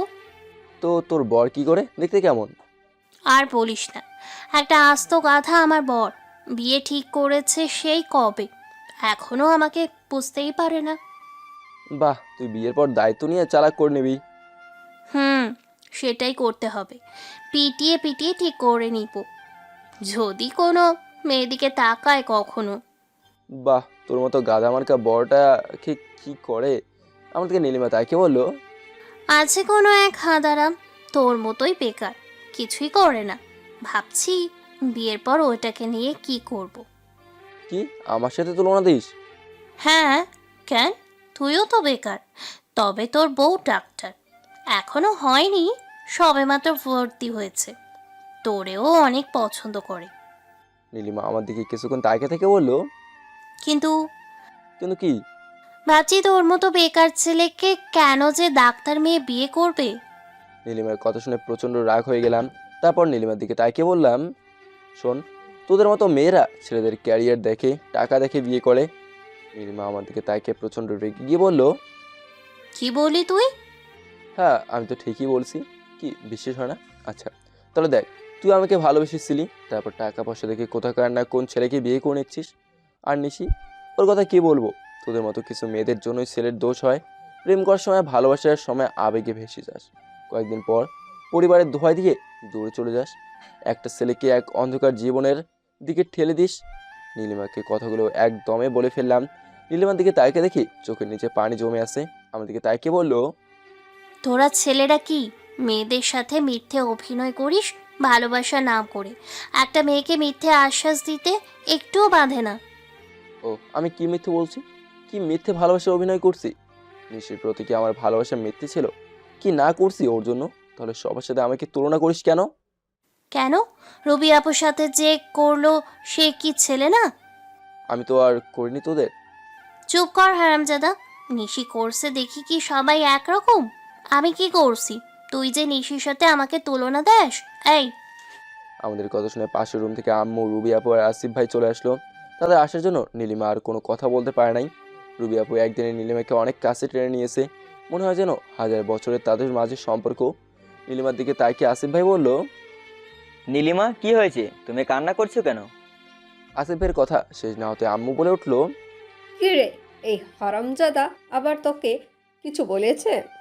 আমার কথা শেষ না হতেই রুবি আপু বলে উঠলো, কি নীলিমা, চোখে পানি কেন? রুহান? আপু আমার দিকে রাগে চোখে তাইকে আছে। আমি তো চুপসে গেলাম। এই চা সেরেছি। কি বলতে গিয়ে কি না আবার বলে ফেললাম। নীলিমার চোখের পানিগুলো আম্মু মুছতে থাকে। নীলিমা বলতে শুরু করলো, সব মেয়েরা নাকি ভালোবাসার মিথ্যে অভিনয় করে, ছেলেদের টাকা পয়সা দেখে বিয়ে করে। কথাগুলো শেষ না করে কান্না শুরু করলো। ব্যাস, আর কিছুই বলতে পারেনি। তার আগে রূপের ওপর ঠাস করে চড় দিয়ে বসলো। সাথে সাথে আমার গালে হাত চলে যায়। গালে হাত দিয়ে আপুর দিকে তাইকে বললাম, আমি কি মধ্যে বলেছি সব মেয়েরাই ঠাস। ব্যাস, এইবারও কিছু বলতে পারেনি। না, এবার আপু মারে নাই, থাপ্পড় মারলো আসিফ ভাই। গালে হাত দিয়ে আসিফ ভাইয়ের দিকে তাকিয়ে বললাম, আসিফ ভাই তুমিও আমাকে মারলা? হারামজাদা, মারবে না তো জামাই আদর করবে? তুই কিভাবে সব মেয়ের কথা বললি? নীলিমাই তো বললো সব ছেলেরা। ভাবতে পারেনি সবশেষে আম্মু তেরে আসবে মারতে। অবশ্য নীলিমাই আম্মুকে বাধা দিল। ভাগ্যিস আব্বা বাসায় নেই, নাহলে যে কি হতো। নীলিমা আম্মুকে বাধা দিয়ে বলল, আমি এই বাড়িতেই থাকবো না, আজকেই চলে যাব। মেয়েরা সবই অভিনয় করে। কতগুলো বলেই রুম থেকে বেরিয়ে গেল। আমি দুই গালে হাত দিয়ে বসে আছি, না জানি কপালে আবার কি আছে। কে আপনার চাইবে থাপ্পড় মারতে? সবার দিকে তাকিয়ে দেখি আমার দিকে তাকিয়ে আছে যেন কোনো এক অদ্ভুত প্রাণী। আমি সব থেকে বেশি রাগ রুবিয়াপুর না আসিফ ভাই বুঝতে পারছি না। আম্মু তখন আমার সামনে এসে দাঁড়িয়ে বলল, শোন, এই পৃথিবীর ভালোবাসাগুলো মিথ্যে না। সেটা পরিবার বা অন্য যে কোনো ভালোবাসা হোক না কেন, ভালোবাসা হলো পবিত্র। সেই সৃষ্টির শুরুর থেকেই ভালোবাসার সৃষ্টি। ভালোবাসার জন্য একটা সংসার টিকে থাকে। ভালোবাসা হলো নিজেদেরকে বুঝতে দেওয়া, একে অপরকে বুঝতে শেখা, একে অপরকে সম্মান করা, একে অপরের ইচ্ছে অনিচ্ছাগুলো সম্মান করা, শ্রদ্ধা করা, সম্মান করা। তবে কিছু মানুষ আছে যারা প্রতারণা করে, তাই বলে সবাইকে দোষারোপ করা ঠিক না। সবাই তো একরকম হয় না। একজনের দোষ কেন অন্যের উপর চাপিয়ে দিবি? তুই তাকেই ভালোবাসবি যে তোকে ভালোবাসবে। তোর সব কিছুই যেন তার পাশে থাকতে চাইবে। এমন কাউকে ভালোবাসবি না যে শুধুই তোর কাছ থেকে ভালোবাসা নিতে চাইবে। সব ভালোবাসা শুধু চাওয়া পাওয়া না। কিছু ভালোবাসা হয় দূর থেকে ত্যাগ করার মাঝে। যে ভালোবাসা সব পরিস্থিতিতেই ভালোবাসে, আর যে ভালোবাসা অভিনয় করে এমনিতেই অভিনয় করে। আম্মু আরও কত কি বললো সেগুলো মাথা দিয়ে যায়নি। আম্মুর কথাগুলো শুনে সব কিছু কেমন ঘোলাটে। আম্মুর সাথে রুম থেকে রুবি আপু আর আসিফ ভাইয়া চলে যায়। একা একা শুয়ে শুয়ে ভাবতে থাকলাম। নীলিমা রহিম চাচাকে নিয়ে চলে যায়। বড্ড একরোখা মেয়ে, যখন যা মন চাইবে তখন তাই করবে। জোর করে কেউ রাখতে পারেনি। রাতে আব্বু বাসায় এসে সব শুনলেন। রুবি আপুর মামা মামিকে নিয়ে কোথায় যেন গিয়েছিলেন। ড্রয়িং রুমে আমার ডাক পড়লো। বুঝতে বাকি হলো না কেন ডাকছে। আম্মুর আব্বুকে অনেক ভালো করেই জানি। চুপচাপ তাদের পাশে গিয়ে দাঁড়ালাম। আব্বু আমার দিকে তাকিয়ে বলল, আকাশ, তুমি নীলিমাকে কি বলেছো? আব্বুর রাগে চেহারা দেখে ভয় পেয়ে চুপ করে রইলাম, কোনো কথা বলছি না। দেখে আবার বলে উঠলো, আমার কথার উত্তর দিচ্ছ না কেন? ভাইজান, মাফ করে দিন, বুঝতে পারিনি। নীলিমাকে বুঝিয়ে শুনিয়ে আনতে হবে। আমার দিকে তাকিয়ে বলল, আগামী সপ্তাহে তোমার বিয়ে, তোমার কিছু বলার আছে? আমি আম্মু আর রুবি আপুর দিকে তাকলাম। রুবি আপু কেমন এক অদ্ভুতভাবে আমার দিকে তাকিয়ে আছে। আসিফ ভাই অন্যদিকে ফিরে আসছেন। আম্মুর দিকে অসহায়ভাবে তাকালে আম্মু বলল, আকাশের তো মেয়েকে দেখানোর দরকার ছিল। আকাশেরও তো পছন্দ অপছন্দ আছে। তাছাড়া আব্বু আম্মুর দিকে রাগি চোখ নিয়ে তাকিয়ে বলল, তাছাড়া কি, আমার সিদ্ধান্তই সব। এতদিন তোমার আর তোমার ছেলের সব কথাই মেনে নিয়েছি। যা বলেছে তাই করেছি। এখন থেকে আমি যা বলবো তাই হবে এ বাড়িতে। আমার দিকে তাকিয়ে বলল, আকাশ, তোমার কিছু বলার আছে? আম্মুর দিকে তাকিয়ে রইলাম না। একটা মেয়েকে চিনি না, জানি না, একবারও দেখিনি, কোথা থাকে সেটাও জানি না, আর হুট করেই বলে কিনা আমার বিয়ে, বললেই হলো। আর আব্বু না, আমি মনে মনে বলতে থাকলাম আমি বিয়ে। তখনই আব্বু বলে উঠলো, কি হলো আকাশ, কথা বলছো না কেন? আব্বুর কথা শুনে ভয় পেয়ে সাথে সাথেই বলে ফেললাম, আমার কোনো কিছু বলা নেই, আপনার ইচ্ছেই সব। আমার কথা শুনে সবাই যেন খুশি হলো। সব থেকে খুশি রুবি আপু নাকি আসিফ ভাই হলো কে বুঝতে পারছি না। আমি চলে আসার জন্য পা বাড়ালাম, তখন আব্বু বলল, কোথায় যাচ্ছ? মানে রুমে। এখানে চুপ করে বসো, কোথাও যাওয়া হবে না। তারপর আসিফ ভাইয়ের দিকে তাকিয়ে বলল, আসিফ। আসিফ ভাই আব্বু বলেই ডাকে। আসিফ ভাই এবারে বড় ছেলে হিসেবেই এখন সবাই জানে। আমার থেকেও বেশি অধিকার যেন আসিফ ভাইয়ের। আব্বুর কথা শুনে বলল, জি আব্বু। এ বাড়িতে জুটি বিয়ে একসাথে দিতে চাই, তুমি কি বলো? আব্বুর কথা শুনে বুঝতে আর কিছুই বাকি রইল না। তার মানে আসিফ ভাইকেও বলেছেন বিয়ের কথা। অনেক কষ্টের মাঝেও হেসে উঠলাম। পাত্রী কি হতে পারেন ভাবতে থাকলাম। একবার রুবি আপুর দিকে তাকালাম। রুবি আপুকে দেখি হাসছেন আসিফ ভাইয়ের কথা শুনে। তখন আসিফ ভাই বলে উঠলো, জি। কি জিজি করো? তোমার বিয়ের কথা বলছি। পাত্রী আমি দেখে রেখেছি। তোমাদের দু ভাইয়ের বিয়ের কাজ একদিনেই করতে চাই, তুমি কি বলো? আসিফ ভাইয়ের মুখ থেকে কেমন ফ্যাকসা হয়ে যায়। কোনো রকমে বলল, না মানে ইয়ে। কি না মানে ইয়ে করছো? তোমার মতামত জানতে চাচ্ছি। তোমার কি কোনো আপত্তি আছে? আপনি যা ভালো করেন তাই। আমার একটা পরিবার হারিয়ে আপনাদের পেয়েছি, আপনাদের আর হারাতে চাই না। কথাগুলো বলেই আসিফ ভাই উঠে চলে গেল। সবাই খুশি হলো। রুবি আপুর মামা মামিও অনেক খুশি হলো। আব্বু আর আম্মুও অনেক খুশি। হঠাৎ চোখ পড়তে দেখি কেমন মনমরা হয়ে বসে আছে রুবি আপু। সে হাসিটুকু আর নেই যেন আপু। সবাই বিয়ে নিয়ে কথা বলার সময় চুপ করে চলে আসলাম। আমার রুমে আসার পথে আসিফ ভাইয়ের রুমের পাশ দিয়ে আসতে হয়। আসিফ ভাই কেমন মনমরা হয়ে চেয়ারে হেলান দিয়ে বসে আছে। অনেক কিছুই ভাবতে থাকলাম। কাকে বিয়ে করছি জানি না, দেখিনি। সব কিছু জেনেও কেন আমাকে বিয়ে করতে রাজি হয়েছে? কোনো প্রশ্নের উত্তর খুঁজে পাচ্ছি না। সেদিন নিশির সাথে নীলিমার পরিচয় করে দেওয়ার পর নীলিমা রাগ করে চলে যায়। আজও নীলিমা রাগ করেই চলে যায়। তবে এটুকু বুঝতে অসুবিধা হয়নি যে নীলিমা আমাকে ভালোবাসে। নীলিমার ভালোবাসাটুকু কখনোই বুঝিনি, এমনকি বুঝতে চেষ্টাও করিনি। সবসময় নীলিমাকে বন্ধু হিসেবেই দেখেছি। কখনোই মনে করিনি নীলিমা যে আমার ফুফাতো বোন। অনেক রাত ভাবেও অনেক উত্তর খুঁজে পেলাম না। কেমন জানি সব ধোঁয়াশা লাগছে। আব্বু কার সাথে বিয়ে ঠিক করছে আমার? হঠাৎ করে আরেকটা প্রশ্ন উকি দিল, আসিফ ভাই বা কাকে বিয়ে করবে? আব্বু এত তাড়াতাড়ি মেয়ে পেল কোথায়? আর রুবি আপি কেন মনমরা হয়ে বসেছিল? তবে কি আসিফ ভাইকে? ভাবতে ভাবতে কখন যে ঘুমে পড়লাম বুঝতে পারিনি। খুব ভোরবেলায় খালার ডাকে ঘুম ভাঙে। আমার জন্য সকাল হলো তখন বেলা মনে হয় 11টা বাজে। কোনো কাজ নেই তাই কেউ তেমন কিছুই বলে না। বিয়ের চিন্তায় সারা রাত এমনিতেই ঘুমাতে পারেনি। তারপর সকাল সকাল খালার ডাকেই ঘুম ভাঙলো। বাপজান, ও বাপজান, ঘুম থেকে ওঠেন, অনেক বেলা হয়েছে। উফ খালা, এত সকাল সকাল কেউ ডাকে? হ্যাঁ, আর একটু ঘুমাতে দাও তো। আমাদের বাসায় কাজ করেন অনেক দিন ধরে, আমি ওনাকে খালা বলেই ডাকি। সকাল গড়িয়ে বিকেল হয়ে গেল বাপজান। একটা খুশির সংবাদ আছে আর একটা দুঃসংবাদ আছে। খালার কথা শুনেই শুয়ে থেকে উঠে বললাম বিছানায়। খালা দেখে তাইকে বললাম, খালা কি হয়েছে? বাপজান, কোনটা বলবো আগে, খুশিরটা নাকি দুঃখেরটা? দুঃখটা কি আর খুশিটা কি? আপনার হবু বউ কার সাথে যেন পালিয়ে গেছে, এইটা হলো দুঃখের সংবাদ। খালার কথা শুনে খুশিতে নাচতে ইচ্ছে হলো। মনে মনে অনেক খুশি হলাম, বড় বাচ্চা বেঁচে গেলাম। এখন বিয়ের কথা বললে বলতে পারবো, দেখেছো মেয়েদের বিশ্বাস করতে নেই, আমি আর জীবনেও বিয়ে করব না। শুধু শুধু বিয়ের কথা বলো না। তবে একটু দুঃখ হলো আমার সাথে কেন এমন হয়। সবশেষে হবু বউটাও পালিয়ে গেল। খালাকে কিছুই বুঝতে না দিয়ে বললাম, খালা খুশির সংবাদটা কি? আগামী সপ্তাহে আসফির সাথে রুবি আম্মার বিয়ে। কি? সব থেকে শক খেলাম যেন। আমি নিজেকে বিশ্বাস করতে পারছি না। এটা কি সত্যি শুনছি? খালা দিকে তাকে বললাম, কি বলো, এটা কি সত্যিই? বাজান, আমি কি মিথ্যে বলছি কখনো? আপা আমাকে বলছে সকাল সকাল। তবে রুবি আম্মা আর আসিফ বাবজানের বিয়ের কথা কাল রাতেই ঠিক করা হয়েছে।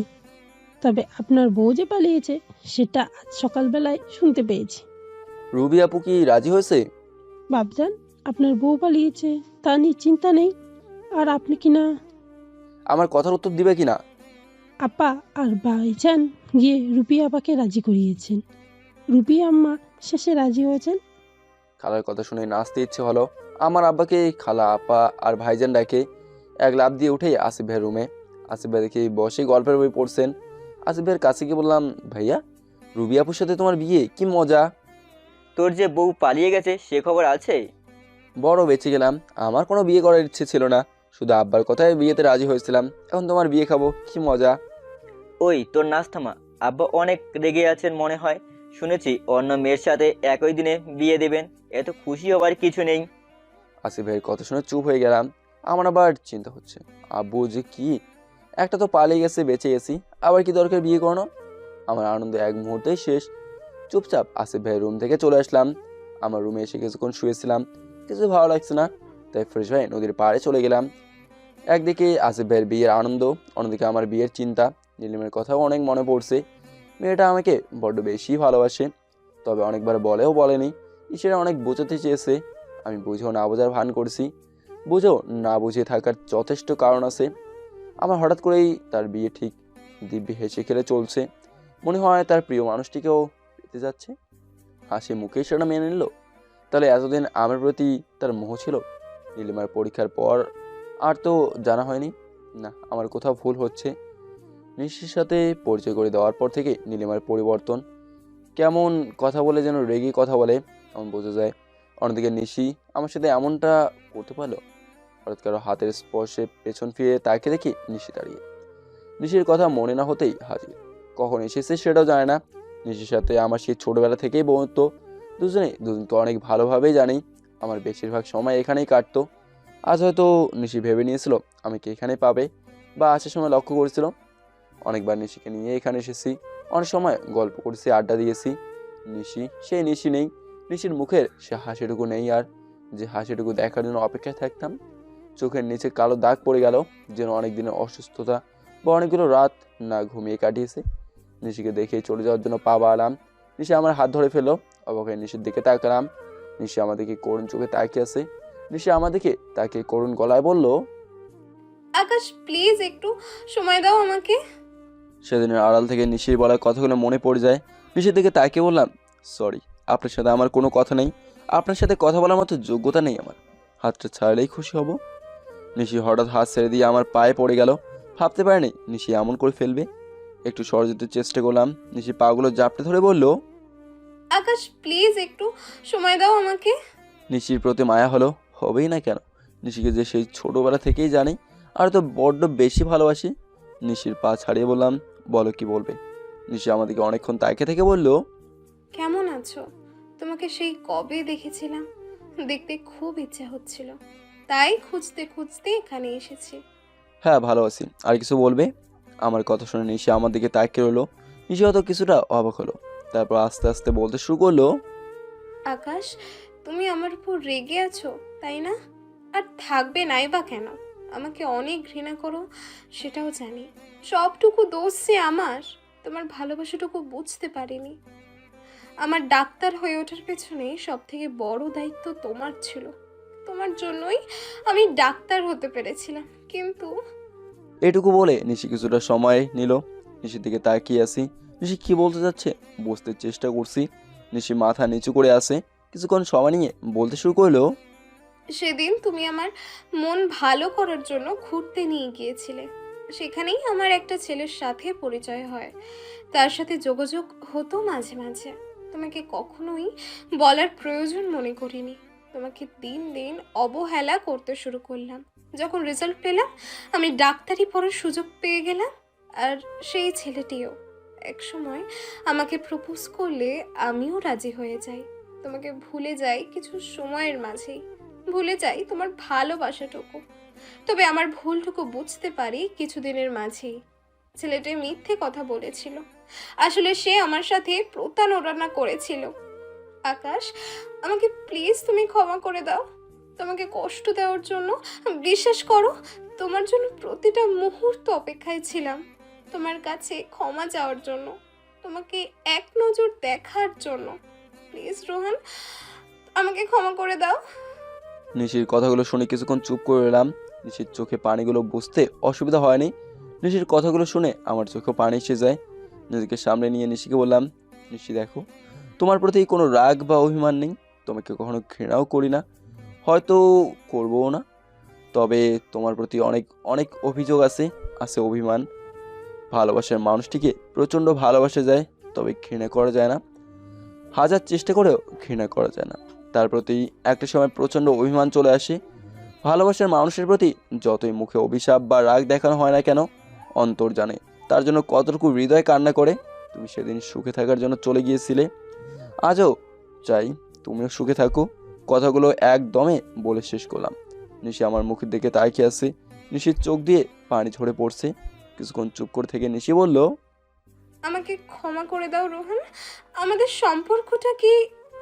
নিশি কথা বলতে চাইলেও থামিয়ে দিই নিশিকে। তারপর বললাম, দেখো নিশি, তোমাকে যতটুকু বিশ্বাস করতাম তার করি না এখন। হয়তো তুমি আমার মোহ ছিলে, ভালোবাসা ছিলে না। যদিও ভালোবাসা থাকতে তাহলে চলে যেতে না। একটা মানুষ যখন চলে যায় তখন সে পুরোটা বদলে যায়। যদিও বা সে ফিরে আসে, তবে ফিরে আসা মানুষটি আর সেই মানুষটা থাকে না, আমাদের চাওয়া সেই মানুষটাও থাকে না। কিছু জিনিস ফিরে না আসাই ভালো, তাহলে অন্তত কষ্ট পেতে হয় না। তুমি চাইলেও আমি ফিরতে পারবো না, আর আমার বিয়ে ঠিক আগামী সপ্তাহে বিয়ে। ভালো থেকো, আসি। কথাগুলো বলেই উঠে চলে আসলাম। নিশিকে আর কোনো কথা বলার সুযোগ দেয়নি। নিশি কথা বলতে চেষ্টা করলেও আমি না শোনার ভান করে চলে যাওয়ার পা বাড়াই। হঠাৎ দেখি সামনে রুবি আপু আর নীলিমা দাঁড়িয়ে আছে। আমি কি আর নিশিকে দেখে নীলিমা চলে যায়, রুবি আপুও চলে যেতে পা বাড়ায়। পিছন থেকে রুবি আপুকে ডাক দিলাম, আপু শোনো প্লিজ। রুবি আপুকে অনেকবার ডাক দিলেও শোনেনি, আমার সাথে কথাও বলেনি। আপু চলে যাচ্ছি, আমি দৌড়ে গিয়ে আপুর পদ আটকালাম। আপু আমাকে দেখে না দেখে ভান করে চলে যাচ্ছি। আপুকে বললাম, আপু আমার কথাটা শোনো তো। রুবি আপুর চোখের ভাষা বলে দিচ্ছে অনেক রেগে আছে। রুবি আপুর রাগ করার কারণটা বুঝতে অসুবিধা হয়নি, আমি কি করব এখন সেটাই ভেবে পাচ্ছি না। রুবি আপু আমার সাথে কোনো কথা না বলে চলে আসে, আমিও ওখান থেকে চলে আসি। নিশি আমাকে পেছন থেকে অনেকগুলো ডাক দিলেও না শোনার ভান করে চলে এসেছি। এদিকে বিয়ের দিন ঘনিয়ে আসছি, আপুকে দেখলাম কার সাথে যেন কথা বলছে আমার বিয়ের বিষয়ে। এদিকে রুবি আপু আমার সাথে কথা না বলে, নীলিমার সাথেও কথা বলতে পারছি না। তবে নিশির সাথে কথা হয় নিয়মিত। নিশি এখন সবসময় আমার খেয়াল রাখে, খোঁজখবর নেয়। আসিফ ভাইয়ের বিয়ের সব কেনাকাটা হলো, সাথে আমারগুলোও কিনলো। বাসায় সবাই থাকতেও আমি একা। আব্বু আম্মু আসিফ ভাইকে নিয়ে ব্যস্ত, আমার দিকে ফের দেখানোর সময় নেই। আসিফ ভাই সারাক্ষণ বই নিয়ে পড়ে থাকে, নাহলে একা থাকে, আমার সাথে কথা বলে না, রুমে চুপচাপ শুয়ে আছে। আর ভাবছি কি করব। হঠাৎ করে নিশি ফোন দিল, ফোন রিসিভ করে, হ্যালো নিশি বলো। আকাশ, তুমি কোথায়? বাসায় কেন? তোমার সাথে কথা আছে, একটু নদী পাড়ে আসতে পারবে? আচ্ছা আসছি। ফোন রেখে ভাবতে থাকলাম এত জরুরি দেখা করতে বললো কেন। নিশির কণ্ঠটা কেমন যেন শোনালো, কোনো কিছু না ভেবেই রওনা দিলাম। নিশির ভালোবাসার মানুষ হিসেবে না থাকতে পারি, ভালো বন্ধু হিসেবে ওর পাশে থাকবো। নদীর পায়ে গিয়ে দেখি নিশি দাঁড়িয়ে আছে, তবে একা না, ওর সাথে আরেকটা ছেলেও দাঁড়িয়ে আছে। কিছুটা অবাক হলাম, আগে তো দেখিনি ছেলেটাকে। নিশি আমাকে দেখে বললো, কি হলো, এত দেরি করলে যে? আসতে একটু দেরি হয়ে গেল, কি জন্য এত তাড়াতাড়ি আসতে বললে। নিশি ছেলেটার দিকে তাকিয়ে বললো, নয়ন, ও হলো আকাশ, আমার বন্ধু তোমাকে যার কথা বলেছিলাম। আর আকাশ, তোর কাছে তো নয়নের কথা বলাই হয়নি, নয়ন হলো আমার ভালোবাসার মানুষ। নিশির কথা শুনে অবাক হয়ে গেলাম। নিশি আজকেও আমার সাথে এমনটা করলো? গতকাল রাতেও আমাকে বললো ভালোবাসে, আর আজকে না অন্য একটা ছেলেকে নিয়ে এসে বলছে এটা ওর ভালোবাসার মানুষ। নিশির কথা শুনে আমি যেন কথা বলার ভাষা হারিয়ে ফেলেছি, কি বলবো ভেবে পাচ্ছি না। কি যেন আমার গলা চেপে ধরে রেখেছে মনে হচ্ছে। তবুও কষ্ট করে বললাম, ও তো হঠাৎ আমাকে ডাকলি কেন? নিশি আমার দিকে বেশ কিছুক্ষণ তাকিয়ে থেকে বললো, বাসায় আমাদের মেনে নিবে না, আমরা পালিয়ে যাব, তুই একটু আমাদের হেল্প করবি? নিশির কথা শুনে তাকিয়ে রইলাম নিশির দিকে। নিশির চোখের দিকে তাকালে কেমন যেন মায়া হয়, তবে এবার সেই মায়াটাকে কাটিয়ে ঠাস করে চর বসে দিলাম। নিশির সুন্দর গালে আমার হাতের ছাপটুকু বসে আছে। নিশি আমার হাতে চর খেয়ে গালে হাত দিয়ে অবাক হয়ে তাকিয়ে আছে। নিশির বয়ফ্রেন্ডও অবাক হয়ে তাকিয়ে আছে। রাগে আমার মাথা ফেটে যাচ্ছে। নিজের রাগকে কন্ট্রোল করে বললাম, তোর কি মনে হয় বারবার আমাকে বোকা বানাবি আর আমি তোর কথা মেনেই চলবো? তোর যা ইচ্ছে কর, আমার কি? তুই আমার খুব ভালো একজন বন্ধু ছিলি এক সময়, তুই আমার সাথে ভালোবাসা নয় মিথ্যে অভিনয় করেছিস, আর এখনও আবার সেই মিথ্যে অভিনয় দেখাতে এসেছিস। তোর বাসায় না মানলে যা ইচ্ছে কর, তাতে আমার কি?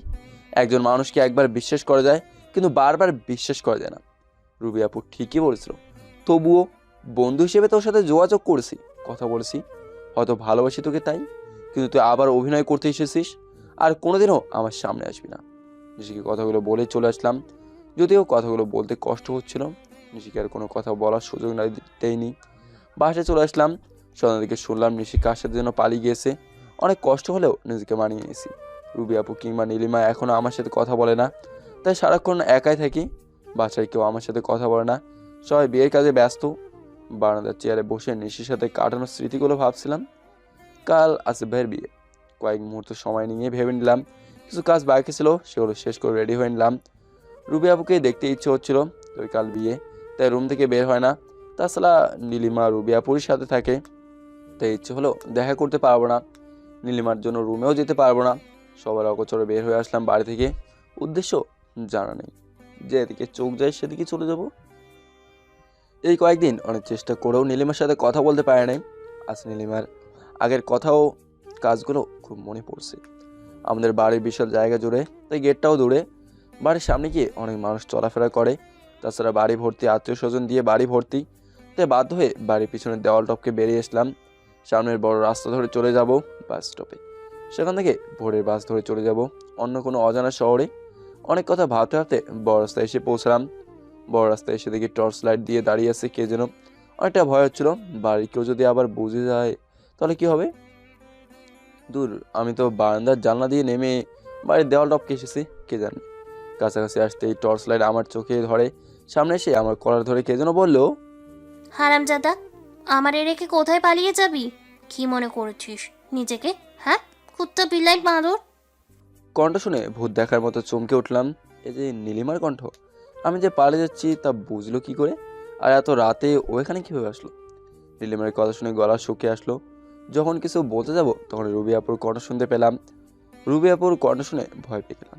রুবি আপু বলতে লাগলো, কী রে নীলিমা, এখানে কি দাঁড়িয়ে থাকবি নাকি? হারামজাদাকে নিয়ে বাড়িতে আয়। আপুর কথা শুনে মনে হলো বাড়ির সবাই এখানেই রয়েছে। আমার সন্দেহ ভুল হয়নি, সবার কণ্ঠ শুনতে পারলাম। সবাই বলছে, কিন্তু নীলিমা সে আগের ন্যায় আমার কলার ধরে দাঁড়িয়ে আছে। আমি চুপ করে দাঁড়িয়ে আছি, কোনো কথা বলছি না। হঠাৎ করে অন্ধকার থেকে আব্বুর কথা শুনতে পেলাম। নীলিমামা, ভাবছিলাম কালকে তোমার হাতে এই বদমাসটাকে তুলে দিব, কিন্তু আমি এক্ষুনি বদমাসটাকে তোমার হাতে তুলে দিলাম। তুমি কিভাবে ওকে ঠিক করবে তা তুমি ভালো জানো, তোমার যেভাবে ইচ্ছা। সব কথা মাথার উপর দিয়ে যাচ্ছে। আমাকে ধরে বাড়িতে নিয়ে আসলো। নীলিমা এমনভাবে ধরে আছে যেন আবার পালিয়ে যেতে না পারি। সারা রাস্তা ভাবতে ভাবতে আসলাম কি হচ্ছে, কিছুই বুঝতে পারছি না। বাড়িতে এসে নীলিমা আমার কলার ধরে রুমে নিয়ে গিয়ে দরজা বন্ধ করে দিল। রুমের আলোতে এই প্রথম নীলিমাকে দেখতে পেলাম। লাল শাড়ি পরে অনেক সুন্দর করে সেজে গুজে রয়েছে, খুব সুন্দর লাগছে, তবে অনেক রেগে রয়েছে। আলোতে সেই রাগি লাভাটুকু রক্তিমভাবে ফুটে উঠছে। কিছুক্ষণ নীলিমার দিকে তাকিয়ে মাথা নিচু করে দাঁড়িয়ে আছি। হঠাৎ নীলিমা আমার কলা ধরে মুখের কাছে এসে বলল, কি ভাবিস নিজেকে? যা ইচ্ছা তাই করবি? বাসা থেকে পালিয়ে যাবি? আমি কিছু জানবো না? নীলিমা একেবারে আমার মুখের সামনে এসে কথা বলছে। এই প্রথম কেউ এতটা কাছে আসলো। তারপর নীলিমা কিছুটা অপ্রস্তুত ছিলাম, লজ্জার স্বর দাঁড়ালাম নীলিমার কাছ থেকে। নিজেকে সাইলেন্ট বললাম, না মানে কি মানে ইয়ে মানে করিস? ও, নিশির কথা ভাবিস? তোর চোখ তুলে নিব ওই মেয়ের দিকে তাকালে।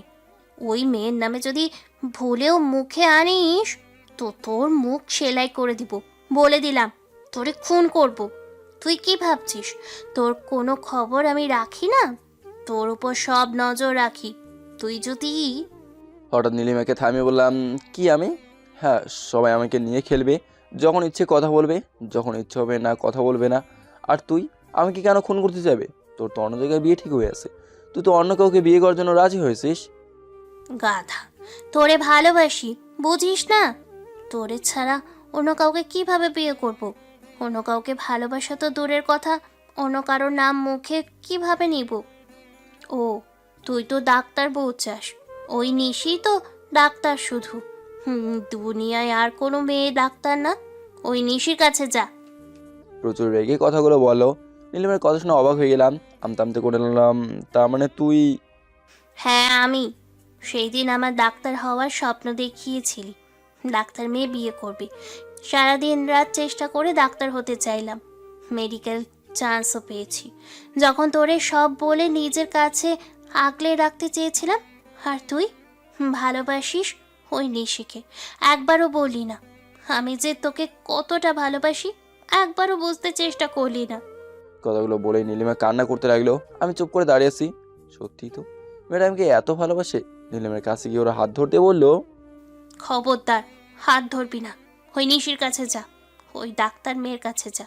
সেই দিন নদীর পাড়ে তোকে সব বলতে চেয়েছিলাম, গিয়ে দেখি তুই নিশির সাথে। তুই ওই থাম, তুই সব কিছু না জেনে উল্টাপাল্টা বলবি না। তারপর নীলিমাকে সব কিছু বললাম। সব শুনে একটু শান্ত হলো। তাহলে বাসা থেকে চলে যেতে চাইছিলি কেন? সবাই তো ভুল বুঝলো, তুইও তো কথা বলতি না, রুবি আপু না। তাছাড়া আমি বাড়ি থেকে পালিয়ে যাবো তা জানলে কেমন করে? কথাগুলো বলে নীলিমা রুম থেকে চলে গেল। আমিও দরজা বন্ধ করে ভাবতে লাগলাম। ভাবতে ভাবতে কখন যে ঘুমিয়ে পড়েছি জানি না। দরজার শব্দে ঘুম ভাঙলো। দরজা খুলে দেখি রুবি আপু মলিন মুখ নিয়ে দাঁড়িয়ে আছে। রুবি আপুকে বললাম, আপু কি হয়েছে? আপু আমাকে জোরে ধরে কান্না করতে লাগলো। আপু কি হয়েছে? কাল তুই আমাদের ছেড়ে চলে যেতে চেয়েছিলি। আপু ক্ষমা করে দাও, আর এমন করবো না। তুই তো সরল মনে বিশ্বাস করেছিলি ওকে। তোর মন বারবার ধোঁকা দিয়েছে। কাউকে একবার বিশ্বাস করা যায়, যদি কেউ বিশ্বাস নষ্ট করে তবে তাকে ক্ষমা করা যায়, বিশ্বাস করা যায় না। তবে তুই তো কোনো ভুল করিসনি, এমন ভুল আর কোনো দিন করবি না। তুই তাকেই ভালোবাসবি যে তোর সব কিছু মেনে নিয়ে ভালোবাসবে। এমন কাউকে ভালোবাসবি না যে মিথ্যা অভিনয় করে ভালোবাসবে। আর শোন, নিশি যে ছেলেটার সাথে পালিয়েছিল সেই ছেলে প্রতারণা করেছে, সকালবেলা বাসায় ফিরে এসেছে। যে প্রতারণা করে সে কোনো না কোনো সময় প্রতারণার শিকার হয়। কাল শুনেছি মামুনও ওর প্রতারণার শাস্তি পাচ্ছে। আমার কাছে ক্ষমা চেয়েছে, আমিও ক্ষমা করে দিয়েছি। ও আবার ফিরে আসতে চাইলো, বিশ্বাস করতে পারবো না। তোর আসিফ ভাই আমার সবটা জেনে মেনে নিয়েছে, সেই এখন আমার সব। এই বলে কিছুক্ষণ চুপ করে রইল, আবার বলল, আমিও তোর সাথে কথা বলিনি, তুই অনেক চেষ্টা করেছিস কথা বলার জন্য। তুই নিশির সাথে যোগাযোগ করতি, তাই কথা বলিনি। তুই কি আবার? আপুকে আর বলতে না দিয়ে বললাম, না আপু, আমি জানি নীলিমা আমাকে কতটা ভালোবাসি, ওকে আর কষ্ট দিতে চায় না। এই তো লক্ষ্মী ছেলের মতো কথা। আমি সব কিছু জানি নীলিমা, তোর ব্যাপারে সব খবরই রাখি। তাড়াতাড়ি ফ্রেশ হয়ে নেই, আজ আমাদের বাড়ি 2টো বিয়ে। আপু কথাটা বলে কিছুটা লজ্জা পেল। কিছুক্ষণ পর আসিফ ভাই এসে কিছুক্ষণ বোঝালো। অবশেষে ধুমধাম অনুষ্ঠানের মাধ্যমে বিয়ে সম্পন্ন হলো। আব্বু আম্মু অনেক খুশি। রুবি আপুকে আসিফ ভাইয়ের হাতে তুলে দিল, আমাকে নীলিমার হাতে তুলে দিল। সময় আম্মু বলল, নীলিমা মা, তুই আকাশকে চেয়েছিলি, দিয়ে দিলাম। শাড়ি আঁচলে বেঁধে রাখিস, আবার হারিয়ে ফেলিস না। ফুপি, তুমি চিন্তা করিও না, তোমার ছেলেকে এমনভাবে আগলে রাখবো আর মুখেও আনবে না পালিয়ে যাওয়ার। সবাই হাসতে হাসতে বিদায় নিল। নীলিমা আর আমি বারান্দায় দাঁড়িয়ে আছি। অবশ্য নীলিমা আমাকে নিয়ে এসেছে। স্বপ্ন ছিল বিয়ের প্রথম রাত গল্প করে কাটাবো বারান্দায় বসে। চুপচাপ বসে আছি, কারোর মুখে কোনো কথা নেই। নীলিমার নীরবতা ভেঙে বলল, এমন করে চুপ করে বসে আছিস কেন? নাকি আমাকে পছন্দ হয়নি? অবাক হয়ে নীলিমার দিকে তাকালাম। চাঁদের আলোতে অনেক সুন্দর ও মায়াবী লাগছে নীলিমাকে। নীলিমাকে বললাম, আমাকে বলিস কেন তুই ডাক্তারি পড়ার চান্স পেয়েছিস? বারে, তুই কি কখনো জানতে চেয়েছিস? নাকি আমার ভালোবাসাটুকু বুঝতে চেষ্টা করেছিস? আমার রেজাল্টের খবর দিতে এসে শুনি পালিয়ে গেছিস। অনেক খুঁজেছি কিন্তু পাইনি। নিশির জন্য পালিয়ে গেলি, আমার কথা একবারও ভাবলি না। নীলিমা কান্না করে চোখের পানি মুছে দিলাম। চোখের দিকে তাকিয়ে বললাম, আজকের রাতে তোর চোখে পানি দেখতে চাই না। সরি, তোর ভালোবাসা বুঝতে পারি নাই আমি। আমার মুখে হাত দিয়ে কথা বন্ধ করে বলল, একদম চুপ, এমন কথা আর বলবি না। তুই আমার ছিলি, আমার থাকবি, অন্য কারোর হতে দিব না। নিশি তোর ভালোবাসা ছিল না, ছিল কিছু সময়ের মোহ, যা কেটে গেছে। তোর অতীত দেখতে চাই না, বর্তমান নিয়ে থাকতে চাই, তোর ভবিষ্যৎ নিয়ে থাকতে চাই। কখনো হারিয়ে যাবি না তো? না, কখনো হারিয়ে যাব না। যেখানে যাই একসাথেই করে নিয়ে যাব। আমি ডাক্তার বউ হতে চেয়েছিলাম, পেয়েছিও, আর কিছু চাই না। নিজে বেকার, আবার বিয়ে করবে ডাক্তার। তোর মতো বেকার ছেলেকে কেন যে বিয়ে করলাম। কি বললি? ঠিকই তো বলেছি, তুই তো বেকার আর আমি ডাক্তার। অবশ্য হয়ে উঠিনি, তবে তোর ভালোবাসা পেলে ডাক্তার হয়ে উঠবো ইনশাল্লাহ। আমি চুপ হয়ে গেলাম। নীলিমা বুঝতে পারলো। হয়েছে, গান গেয়ে শোনা, গান শুনবো। আমি গান গাইতে পারি না। তুই গান গাইবি নাকি? গান শেষে দুজনের আগের ন্যায় বসে আছি। নীলিমা বললো ঘুম পাচ্ছে, ওকে কোলে করে যেন রুমে নিয়ে যাই। নীলিমাকে কোলে করে রুমে নিয়ে আসলাম। আমি শুয়ে পড়লাম। নীলিমা আমার বুকে মাথা রেখে শুয়ে আছে। হঠাৎ নীলিমা আমাদের চার ঠোঁটে এক করে নিল। অতবার দুজনে হারিয়ে গেলাম ভালোবাসার এক অন্য রাজ্যে। শুরু হলো আমাদের জীবনের নতুন পথ চলা।